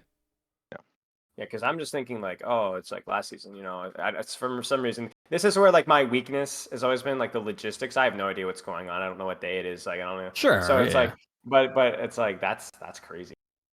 That's crazy. Yeah. 6, 5, 4, 6 weeks. Even 4 weeks is a long time. And then, that's it. By the way, that was a treat from a recent Seeker stream that I watched. Apparently, that team hasn't been scrimming in 2 weeks or 3. Valiant hasn't been scrimming in 2 weeks. Yeah, that's what he said on his stream. Really? That team is scuffed. And they're still comparatively for like basically having the most cynically min options. No team house, probably min contracts, right? Like no org support, no social media, nothing. Like they are still not Paris Eternal bad at the moment, right? Well, how many wins? 2, 3? No, I think they're at? 0, right? They're at 0-8, but they have they're 4-24, whereas Vegas is 1-24. Oh. So they got some maps under their belts. For some reason, I thought they. Yeah, I mean, I think like that's definitely one of those situations where it's like you compare that to Shock, and you're like, wait, this team almost beat Shock. Like, way closer than it should have been. Yeah, way closer than it should have been. I mean, obviously, everyone talks about Seeker a lot with that team. I actually think Crawley's a pretty good player as well. I think he's a good communicator. He's the type of player that like Shock probably doesn't have right now. Let's put it that way. Yeah. And that's where I kind of circling back to that Sombra, Sombra May video that you kind of posted. There was this emphasis on like timing, and it's like, okay, we can probably rightfully criticize some of Proper's plays on Sombra. It doesn't necessarily feel like his most comfortable hero, but if there was to be like this injection of communication, leadership, somebody to kind of like you're saying, rally the troops, do you think that maybe changes where they can kind of get on the same page? Oh yeah, I mean, so, like, it's either, but how is that going to happen? Who's right? Gonna sure. up there, right? But yeah, absolutely. I mean, it's a key thing. Like I think like the archetype of like having the alpha Chad shot caller is like kind of gone the way of the dodo, at least in pro play. But it is like the level 1, and that a lot of these teams feel like at like level 0. Having somebody that understands old economy, understanding push, pull, ult chains. Hey guys, I'm gonna dive deep with Primal, but I'm not gonna commit because they're gonna have rally, so I'm gonna disengage. What's our next plan after that? Right. And I think like that's where like a lot of teams would benefit from having at least a player that can do this, much more so like they prefer players. And I think like some of these teams that are underperforming, and this is always how it's been, and I've been coaching for ages, teams aren't very good at that. Yeah. And as dumb as it sounds, you'll have like Overwatch League players that don't ult track and plan properly. Or they'll do the bare minimum, and so like having somebody that can like actually not only plan properly, but like call the timing of these engages consistently, as stupid as it sounds. People forget to do that, or they don't do it consistently, and like teams will suffer. That was my favorite trivia. I think Fixer did it, where he ult tracks apparently like typing in chat. And then he accidentally, after the match, hit enter on the ult track. And I was like, did he try to like imply he leaked their IP address or something? Is this a DDoS attack? Homie's out here alt tracking like he's tracking jungle camps in League of Legends in like 2011. Like he's like, okay, I got a red buff at 23:04, and in 3 minutes it'll be. It's just like, all right. I mean, however it needs to be done, I don't really care. Just get it done. I'm just waiting for somebody to use like one of those ranked strats on the Sombra comp where you like go, hey Fen, and match chat, and Fen stops and is like, what? You hack and kill the guy who's typing, like just waiting for that to actually happen in a game. I mean, I wouldn't put it past some teams. There's definitely some chatters. They're in there cooking up some stuff. Shock is a little all over the place. Not too. There's so many. There's like a litany of like, oh yeah, that Hollywood where they're playing Junkard Queen and everybody's all off doing their own thing, and you've got people trying to peel, and then the Junkard Queen's off in a corner and can't actually get healed. It's like, all right, well, that's kind of where we're at, guys. So this is like you said, level 0. It's base. It's also, this is once again like when I talked to Chris Chung, the general manager of the San Francisco Shock, he told me like, we still believe this roster is the one that will bring us to the promised land. And immediately, I have a little gun bar sitting on my shoulder going like, if your team doesn't put it on after 3 weeks of playing together, you probably have, shit. Yeah. I remember that interview, and I remember that statement, and while I disagree, I only half disagree. Sure. And I think the problem is that you can build leadership and synergy, but if it's like not a productive environment and there's so much negativity, you don't really develop out of that. Like it more than anything, it might discourage development, right? They talk about like the hottest fires produce, but also the hottest fires burn up a lot of potential opportunity as well. And I think like that's kind of like the real danger, that you like have players like Proper who maybe he can tough it out and be a much better player, right? Like a Hottie situation in 2020. Mhm. But London Spitfire 2020 also burned out a lot of players that may have had potential down the road too. Yeah. So it's like, I don't know. Kind of go either way. Sure, yeah. Yeah, it's rough streets, like we said. Half the season's pretty much done and dusted, and they have 3 wins under their belt. Yeah. That ain't great.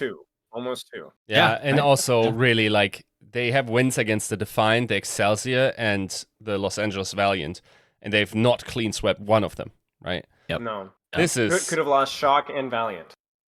Yeah. You mean NYXL and Defiant? Yeah. No, true. Like though both of those were 3-2 series, and they weren't they weren't exactly like the decisive kind of 3-2, right? Where you just toss it out, like, or like you almost win both of those other maps. That was. I feel like New York should have won that game too. Yeah, New York should have. It should have been 3-0. Yeah. Rialto probably goes a lot different if I'm forgetting if it was an actual C9 or not, but there was some like fuckery on the end of A, and somebody doesn't touch, and then they reverse sweep. It's like, oh no, Kellen, please. Yeah, bye. no, Kellen deserves some kimchi dinner for that, for like for tossing that away for sure. Yeah, Krusty's in his DMs. He's what's your PayPal, Kellen? Come on, get paid. Yeah, no, it's rough. Last team particular question. I want to throw this at you before maybe we get into some brief predictions for the knockout stage. Sure. Your particular Zhou team. Are we a Spark or are we a Charge fan? You have any opinions? I don't have an opinion. I mean, all I hear is that there's the easy storyline from Jimmy and Piggy. So the answer's pretty easy, but I mean, I might have to be a little bit NPC with my opinion on this one. It's just too much fun not to. You know what? Okay, I'm gonna do it. I'm gonna say the replay viewer thing. My favorite little anecdote to pull up about the replay viewer thing. Okay. Is freaking watching Custa VOD reviewing Jimmy from the YouTube video, and watching the kill feed. And he's just sitting there like, well, Jimmy didn't get any kills in the kill feed, so that he wasn't playing very well. That was pretty much how the VOD review went. And I'm like, what? There we go. Century am I living in, man? Like, what is this? Like 1997? Like, come on, there's just no way. But yeah, I'll pull for the charge. Fair play.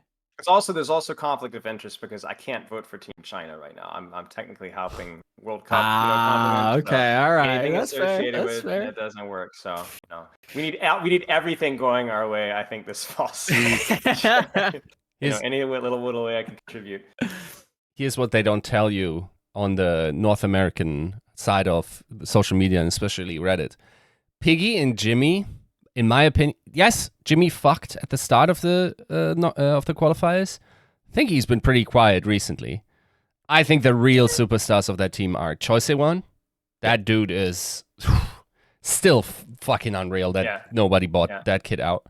And honestly, that backline is very likely to be the best in APAC. Yeah. Right? No, I believe it. I believe it. I mean, Choiseone was like the tracer, and like definitely one of the most impressive tracers. I mean, it's so hard to watch because it's so inconsistent about like what POVs you're gonna get on the YouTube. Yeah. But, like he's really, really quite good. And I agree with the backline as well. I mean, everyone's talking about Xerneas, Brig, and all that kind of stuff. Yeah. I mean, it makes sense. Yep. On my support Mount Rushmore personally, but that's just because I'm just a little bit biased. As we get to Preds, do we have that, Eric? Do we have that loaded? Is that something we could do? I hate to do that on the fly. Yeah, but yep. We're getting there. He's a consummate professional. I'm lining. Eric I'm lining is a up. beast. And I'm lined. I suppose we could probably go from the top down. Sure. How are we feeling? Glad's Mayhem to start us off. All right, so Easy. I'm gonna preface this by saying so many of these matches are like, what side of the bed do we wake up on? Yes, sure, exactly. I agree. Yes. Mayhem 3-1. Yeah, I like it. I like it. Yeah.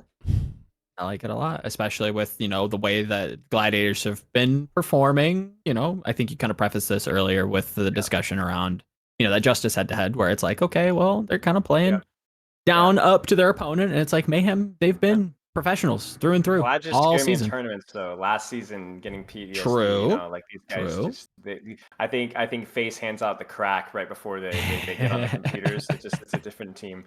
Jeez, I don't know this one because Washington is, everybody knows that they're inconsistent, but they really are. Like I think Boston is actually, ironically, compared to the rumors earlier in the season, are fairly consistently decent, right? Outside of the one Vancouver outlier, but say the safest pred would be like a 3-0 or a 3-1 Boston. Yeah, I think that's safe. I think there's room for like a Flora, Alpha Yi, where they're just gonna like run a map or two and make this maybe close, and I think in most like simulations, Boston probably just takes it. Yeah, I agree. It also depends on the map pool too. If we got a Lishan tower, it could be messy because like Boston's not gonna make the double flex work on Center 2 times in a row. I actually have the simulations. Courtesy of our friend RD. So the Justice Boston matchup in 10,000 simulations is 53% Boston, with the most likely outcomes being 3-1 for Boston, followed by 3-2 for Justice. Interesting. Where they went on counter picks, I'd guess. And if I'm more push and Koth, I think. That's how that. Yes. Let me. Okay. I'm pasting the second graphic, Eric. Here we go. Is that the right game? Yes. So Justice is almost certainly going to win control. And then Boston Uprising is almost certainly going to win hybrid. And the escort is a toss-up. And because of that, it's like Boston, if they get to push, then it's once again Boston favored with 81%. Interesting. And that is based on how they played in prior matches on the respective maps, also measured against the SOS of that respective team. So honestly, like the predictive power of this model has it basically currently beats the best. Good, yeah. Like if RD had actually kept to his preds, he would be number one since the our rank, or since he started doing it in terms of the preds. He just like interesting. So this is super interesting how that works. Also, because the author frequently doesn't believe in the efficacy of the model, preds against it and takes an L because something interesting happens. It just shoots out some oddity, and they're just like, nah, I'm good. A modern Frankenstein. Yeah, kind of. So a monster. Okay, so yes, guy, is your butthole kind of clenching on this one? Shock Titans, dude. Oof. I already hold my hand. What are you saying?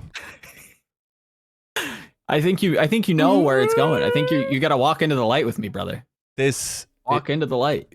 Yeah, you got it. I think so. Yeah. This is very close, by the way, according to RD. It's a 52% Titans. Okay. Like map scores, everything possible just between 3-1, 3-2 for Shock, or 3-2 and 0-3 for Titans. That's all roughly about equally possible. Map distributions, let's see. There's a ton of 50-50s in here, unless it's Escort, where Titans will just stomp, and then Push, where Shock will just stomp. But everything else is so up in the air that like we're coin tossing on those maps, right?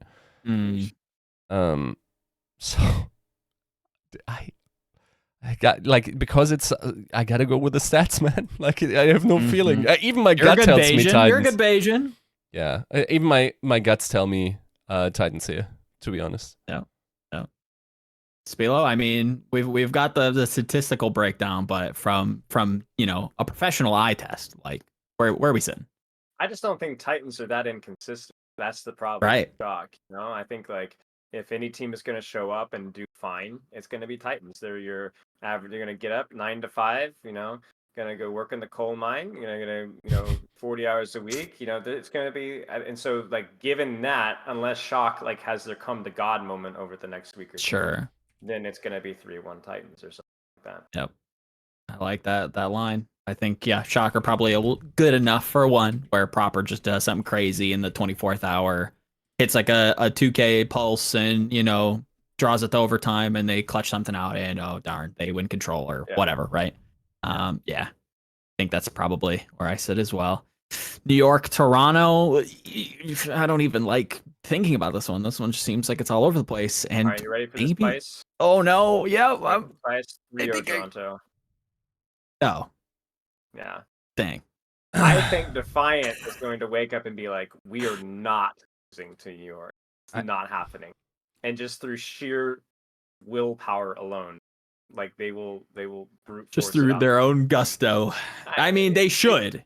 It's either going to be that or it's going to be 3-0 the opposite. Yeah. They wake up on the wrong side of the bed. Or they lose the first map and they're like, okay, well, that's it, guys. We're going I'm checked out. Yeah. Guys, where's Sam? I honestly don't know.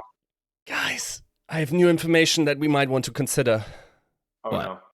Bad Patchamary has released the bracket. Oh.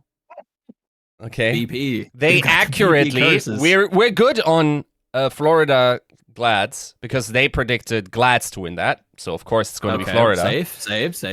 They said Boston Uprising against Washington Justice. It's going to be Justice. We're safe. Saved. They predicted Titans. Is that enough? 52% Titans and then the BP curse? How many percentages are BP curse? It got to be more than 2. How many extra credit points? That's true. But okay. Well, what's BP's track record with Canadian teams? We already know that he flops Floridian teams. So, what's the opposite extreme? That's a good question. I'm not sure if there's a Canadian modifier in there. Don't know. No. Has anybody considered just like traveling to BP's house and just removing the keyboard? Right. Locking them up in a cell for the rest of the season and just letting fate have its will. Mm-hmm. Look, I'm not sure if this isn't a Demon Slayer situation where only decapitation can drive the demon out. Like this is crazy. It's a battle between the two of you as of the most cursed, right? Maybe. I don't know. Maybe. They sometimes hit fucking insane prets as well, which,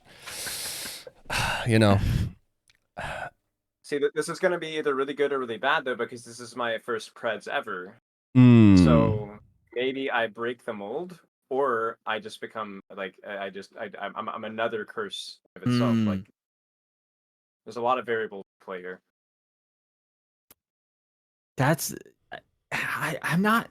Yeah, I think I'm very bought into like that idea of like this is going to be like a polarizing game. It's either it's not going to be close and it's going to go one way or the other. Like maybe a 3-1 line is in here, but honestly I could see it going either way. Where it's like New York, maybe Toronto plays down, like you're saying. Like if they open up with a loss, that's not a great sign. Like I don't hate either way here. As much as crazy as that might sound to some fans, like New York aren't great, but neither is Toronto.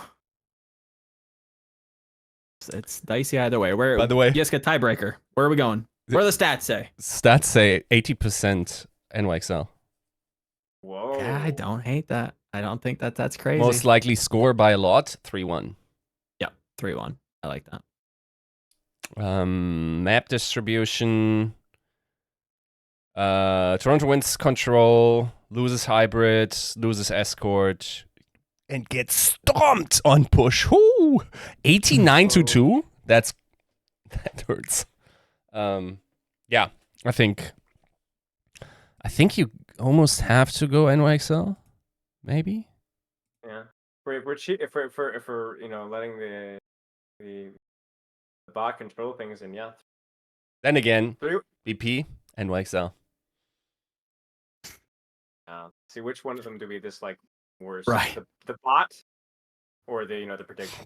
I think BP gets a bad rap because they do hit like off a lot, but they still have pred some of these matches. It's like Sure. games, right? Like well, they're right we sometimes. only remember the bad ones. That's Exactly. Yes. Exactly. Very selective. Yeah. And what we're remembering. It was that really bad streak. What was it several weeks ago? You know, it's just like that's when it really took off. Where are we headed next? Okay. So then we are at the lower bracket and Titans against Gladiators. Well, you know where I'm going. Hell no, that's cap. We saw this head to head. I thought this game was already pretty close.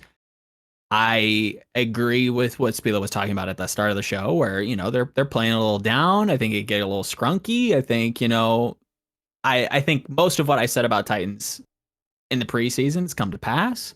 I like a 3-2. I like a 3-2 for Titans. I think they could get something crazy. 1-3-2, right? I remember being a very close game. Yes, it was close. I think it was close, but not in terms of score. I'm gonna double check because I think it was a 3-1 Glads, but it probably should have been a 3-2. Yeah, I remember being a very, very. Yeah, it was 3-1. Yeah, it was close. Maybe not from like a score perspective, but if you actually go back and watch it, it's like, Rialto probably should have been like a full hold. That probably should have just been a map one. Like that should have been a 3-2 Glads. And yeah, I think a couple fights, I hate to take that narrative and run with it, but I was down to the wire, it felt like. Oh yeah, there's the Ramantra Junker Cream stuff on Oasis, and then Glads don't pull it out, or Titans pull it out, and then that goes to Blizzard World. Oh, that's right, because Glads played the monkey, and I remember being like, interesting. Because I guess it makes sense. It's not like Dante probably has even less time on D.Va than he does on monkey. So I think Glads pulled that one out. That could have gone either way. That goes down to the last fight. Yep. Like the very last. Very end of the point. Yep. Yeah. Overtime. Oh yeah, because I remember being mad that Vancouver didn't do something. Because they had like 0 ults going into like 2, and they just kind of like sat on point, and I was like, "What are you doing? Get something out of it." Yeah. Like do something, like set up a flank or something. Glads do cap Havana. I think Havana was the only ugly one. Yeah. And then New Queen Street was. Oh yeah, New Queen Street. Oh. Yeah, I could see there are so many scorelines I could see with this one. I could also just see 3-0 either direction. I could 1, I could 2. I'm here. It's a toss up. I know where I sit. Spilo doesn't look. Your prediction is as good as anything I. What do the stats say, Iska? Break us. For no, those aren't out, of course, because like the bracket is. Well, I guess that's true. Yeah, no. What does that say about the game we don't know about yet? Yeah. But. Yeah, where do you sit then? I don't know. I feel like it's still Glads in some way, right? I don't hate that. I think that like that should be. It should like from a feelings perspective. Yeah, this probably. I need it to be Glads. I need it to be. You do need this to be Glads for your own sanity. You do. This feels like personal now at this point. Oh, that's true. Yeah. Lightning round, Spilo. Coming into the preseason, I had made a Lord bet with Yiska that I thought the Vancouver Titans were going to finish 7th in NA. 7th or above. Right. Where do you kind of feel about that? What's your gut take? What they are? Yeah. That's a good number. I like it. It is a good number. It's a good number. It's a safe bet. It's not. It is a safe bet. It's a pretty good chance. It's a pretty good chance. Yep. Keep in mind, we did that bet when Dallas was still in NA, Valiant was still in APAC, right? Like Shock was still considered one, to be like maybe the best or second best team by most people doing power rankings. And then like I don't know if you like cut off a strain of hair from BP or something and used it in your voodoo doll, or I have no idea what kind of black magic you performed there. But like since then, Titans has also been popping. Yiska, you should have known. How could you not know the Shock situation? I mean, it's pretty obvious. Like they downgraded support line, obviously, and then we know that Korean tanks just do terrible first season of Overwatch League. Yeah. So like we knew a somber meta was coming on because Hitscan got nerfed. I mean, how can you not obviously make that prediction? No, I don't know. I'm summoning a ball meta A hardball matter. Okay. Oh, jeez. Like that's. What do you have to pay? What do you have to bargain with? Legs, organs, like take it from me. I need it.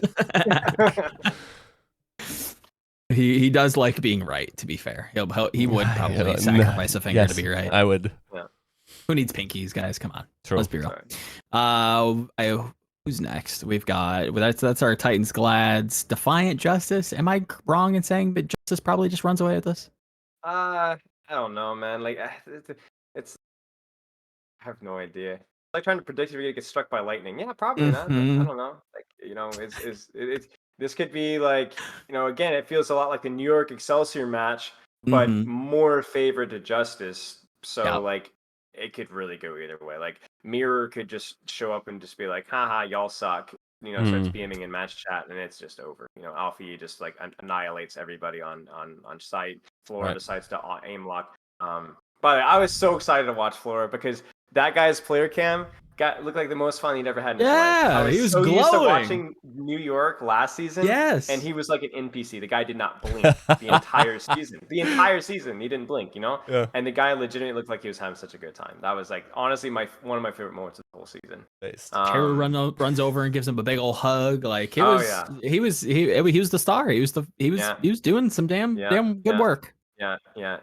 So that was awesome. But yeah, I don't know. I think like this is the matchup of like teamwork, mental, get amaze, school of thought versus just like raw mechanical value from Toronto. Is it who's gonna win this one? It's like a Disney movie you got going on here. So like I don't Power of friendship.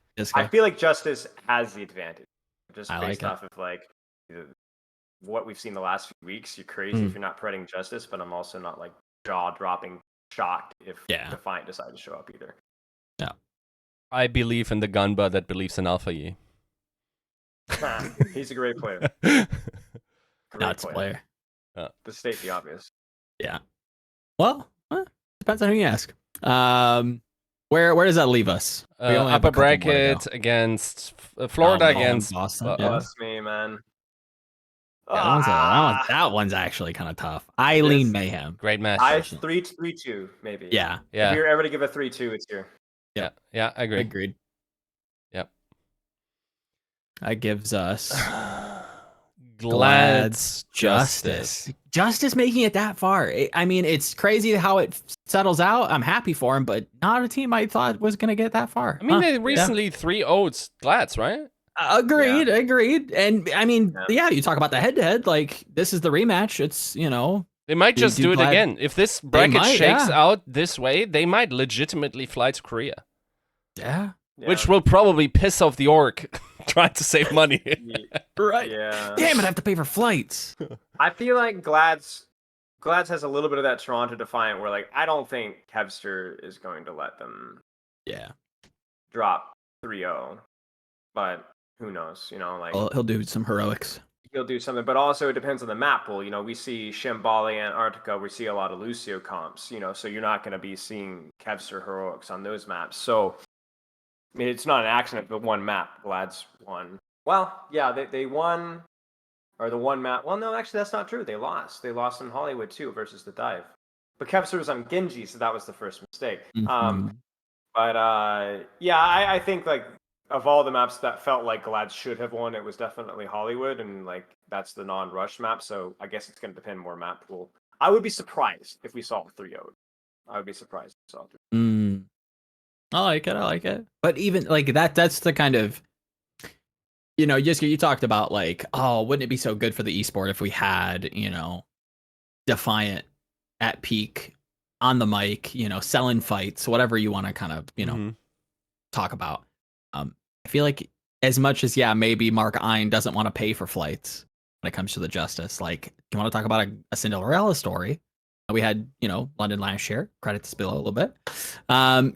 This is it's at least a possibility, right? If we're talking about bracketology, we're talking about how this maybe shakes out.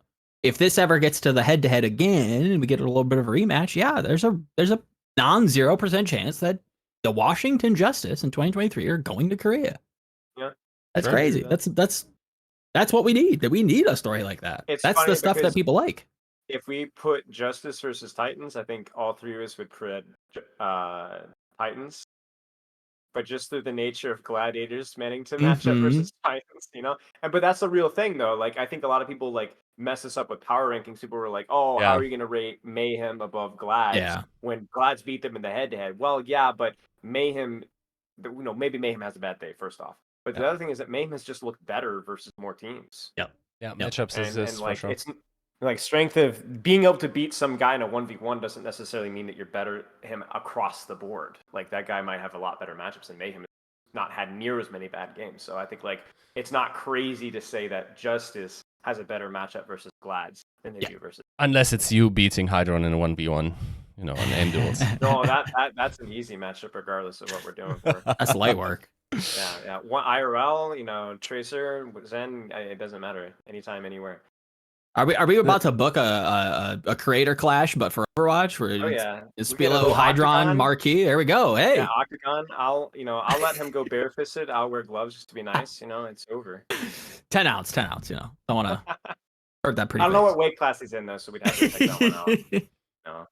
I don't know if he's pushing 120, 125 pounds, so gotta cut him some slack. There you go. Gamer weight. Yeah.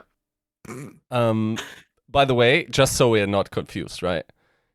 Just because the Justice might go into this, they still have to beat the Boston Uprising after the Boston Uprising has to, possibly loses against the Mayhem. And then the decider, according to our bracket, is the Boston Uprising against the Washington Justice. Has that matchup happened? I forget. I think they did, right? Prior in the season. Yeah. Justice League. We're looking for Justice Boston. Yeah, it was 3-0 Boston week 2. Okay. So kind of early on, still getting, their sea legs under them. Justice did take a Koth map, and honestly, has a good argument for actually winning Ilios. They choked it. They choked it real bad. Yeah. So I remember that. We already predicted, right, that Boston was going to beat Justice in round 1. Is there any reason to believe that this would flip around in that finals? Is it the French boldness to come up in the moment of where it all matters, and just in order for the universe to deliver a victory speech by Ben Best? I mean, again, it's going to be a little bit more map-specific stuff. Like, I think Boston falls in the category of also not being the greatest with Lucio comps. We talked about that a little bit earlier. Right. So anything that involves threat of rush, Boston is going to do. They're gonna. I think that is actually one of the.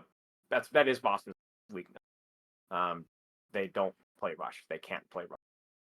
So map pool. See what was in London versus Toronto map pool this past week. I mean, you could have picked almost a better map pool, right? Like Havana, Kings Row. I think it ended on. I don't think we got to Antarctica, but it was supposed to end on Antarctica, where it's just like, come on, like, so you get brutal, there, man. If you get that for Justice versus Boston, that's just a much closer match.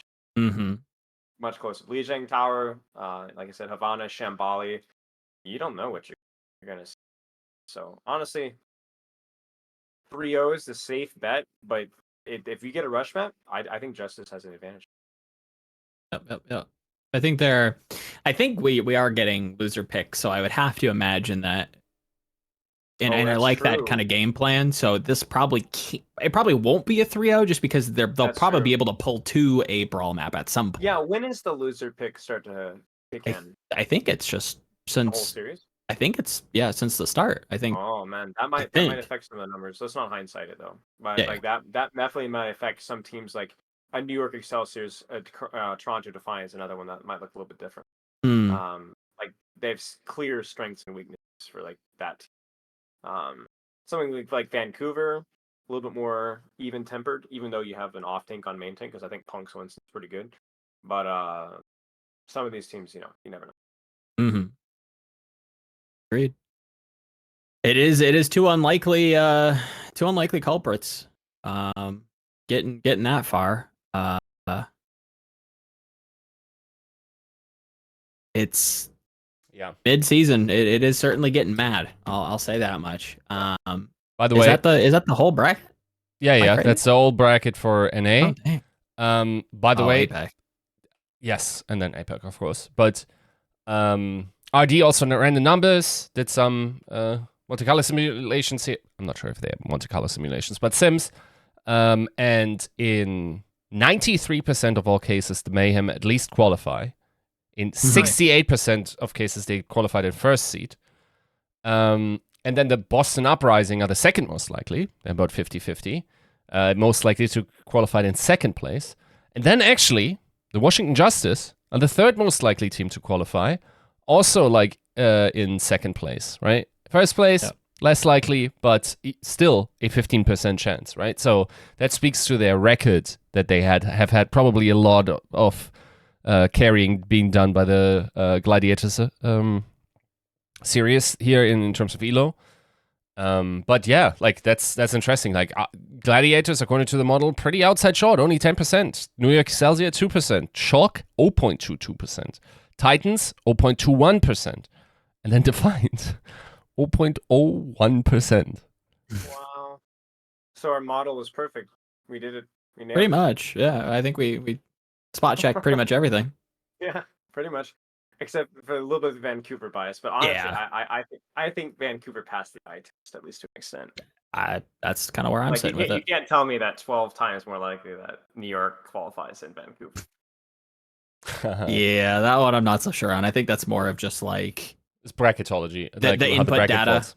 Yeah, that too. Yeah. But I mean, like even looking at like the matchups that they've gotten, I don't know if we want to dive into strength of schedule or not, but obviously Broyd publicly coming out and talking about like how it's there is a little bit of a bias, let's say, for some of these schedules. Let's address that real quick, because I don't think the argument is like, oh, we were all schedules like do double round robin or something and have like 24 games again. I think that would be preferable, but we also have to realize that we're in a situation where that is more production days, probably longer season. It's probably not feasible, right? What is weird is that we are in a position where we seeded, not just like give seeding advantage, but actually like how far up you are in the bracket. So, okay, I don't even have that big of a problem with Atlanta Reign and Houston Outlaws being automatically qualified. I think that's fine. That like there's very little that can happen in the way of strength of schedule for the first two slots to just have lucked into that, right? What I will say is, it is mildly bullshit for teams to be seeded directly into the lower bracket. So, like, Titans just feels pretty hard done by being automatically put into the lower brackets, for instance, because their strength of schedule was actually pretty hard, right? And in comparison to teams like Lads and Washington, right? So yeah, I think that's a it's a definitely like a talking point. I know the league had measures planned to seed more accurately for the first half of the season. I assume they will be seeding much more accurately in the second half of the season because they have the data from the first half of the season. I think they've publicly said as much as well. But I will say that SOS ELO rating is heavily meta dependent as well. So you can absolutely, like, there's no way around it, but you can be bullshitted by, I don't know, like playing the shock in the first half of the season. Or sorry, not in the first half of the season. And then in the second half, some meta drops, like maybe ball meta and Jumpin is like the best, and now you're playing against, the juggernaut of a team. That will always happen. That could also happen in a completely mirrored way. But it's really hard to make a perfect SOS schedule. But you then have to account for that in your actual playoffs formats. And I think that's a fair point, what Baroy is making. Yeah. Agreed. Yeah, makes sense. I mean, it's also just for the sake of like visibility. Like, I don't think it fixes the problem of 3-0s, because we've seen a lot of what should be competitive matches become 3-0s. But I think if you're able to make a handful more games more competitive, just from a casual viewing experience, it makes for a much more engaging thing. So if that model is in any way, shape, form improved, there's no drawback at all. It's a competitive improvement and it's a casual viewer experience improvement. So if it's possible to improve it, improve it. Hmm. Easier said than done, though. Yeah, sure.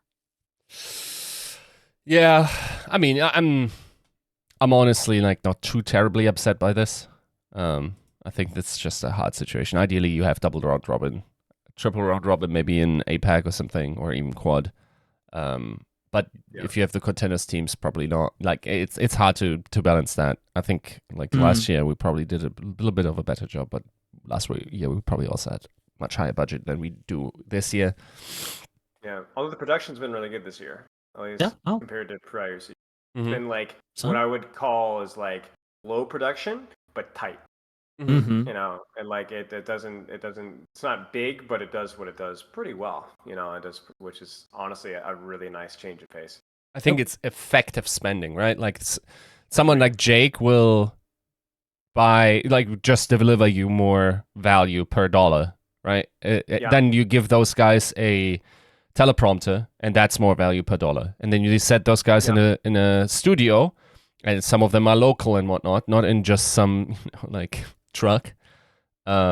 Which understandable if you actually thought you would be traveling much more to these homestands and whatnot. But yeah, like I think this is just like more effective usage of our resources, and that delivers on the broadcast. I think also on the Apex side, there have been some hiccups, but overall, I think is it WDG has been doing a pretty good job. I believe so, yeah. I think like Unknown is I think it's the guy's name on translating. The translator. Formerly of NOX. Dude, that guy can translate. Like he's super. Like I was already impressed during the NYXL interviews I did. Like he just like remembers and picks up so quickly. Like one of the better translators I've worked with.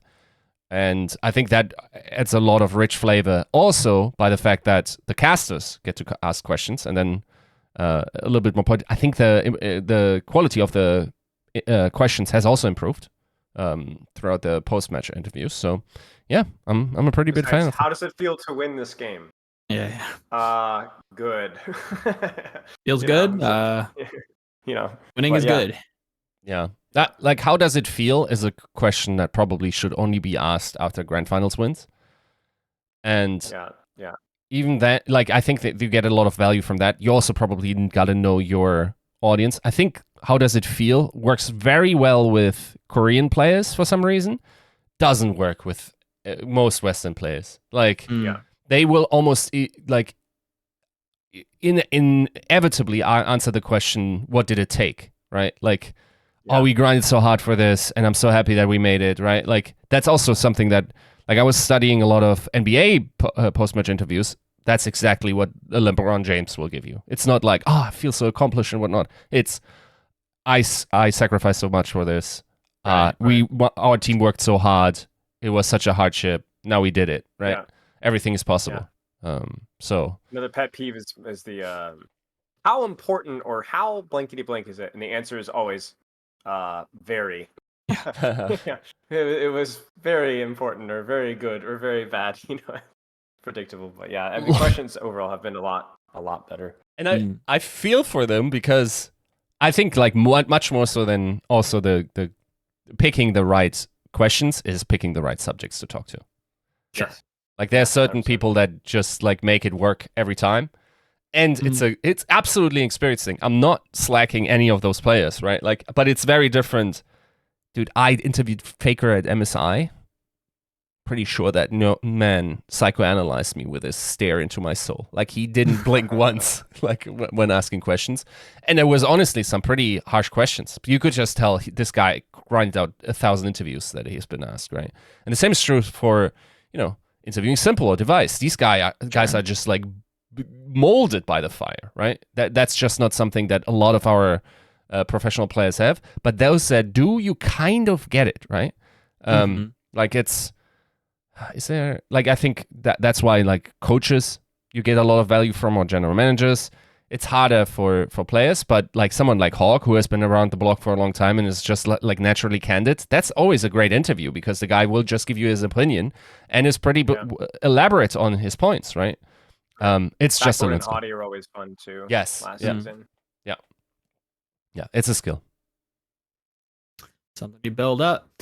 Not to take up entirely your evening. I think we are gonna just cap it there. Obviously APAC hangs in the balance, but it's pretty much over. You can kind of figure out where you want to go with it. Any final thoughts there? Any teams you're obviously you kind of back the charge a little bit, but any thoughts for APAC before we wrap up? I'd like to see Mag do well. I've been impressed with this play, like I was saying earlier, and I'm also a big Dreamers fan because Dreamer's an old friend, so I'd love to see him do well. And there's a certain tank player in APAC that just should not be playing tank in APAC, and I think a Dreamer is one of those tanks that probably should have had his position. So I will not elaborate further. It's not Fleta. Let's put it that way. Everybody knows that. That's the elephant in the room. That's the gimme. But yeah, pulling for Dreamers and Infernal.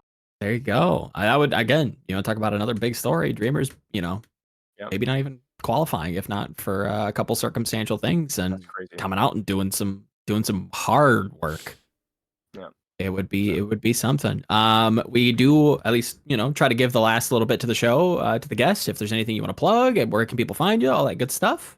Yeah, I mean, you can find me on YouTube, Spilo. I do my coaching and educational content, do a lot of pro analysis work, one-on-one coaching. So it's been a lot of fun recently doing a lot of one-on-one coaching stuff, but trying to keep my foot in the door with pro analysis. I think that's like been my blessing and curse, is that I don't really know what I like better. I just do a little bit of everything. So, but yeah, that's where you can find some of my analytical stuff. And yeah, appreciate y'all having me.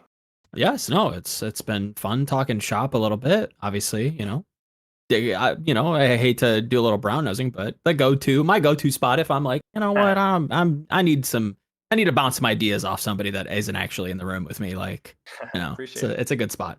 So do check that out if you're into the X's and O's. You're a little bit more strategical minded. Spilo's YouTube channel is quite the gold mine, I'd say. Iska, interviews, what's coming? Faker?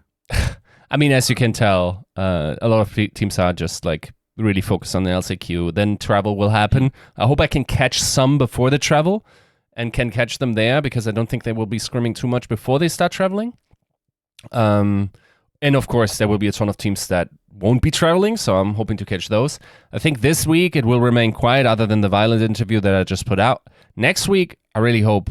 I don't think we will immediately be able to put them out, but like I'm trying to farm as many as possible of the teams that stayed home and those that have time, just to see, and then beautiful. All right, $299 in the books. We'll see you next week for, weirdly enough, 300. We'll see what that looks like. So signing off, thank you again, Spilo, and enjoy the rest of your guys' week. Thank you. Peace.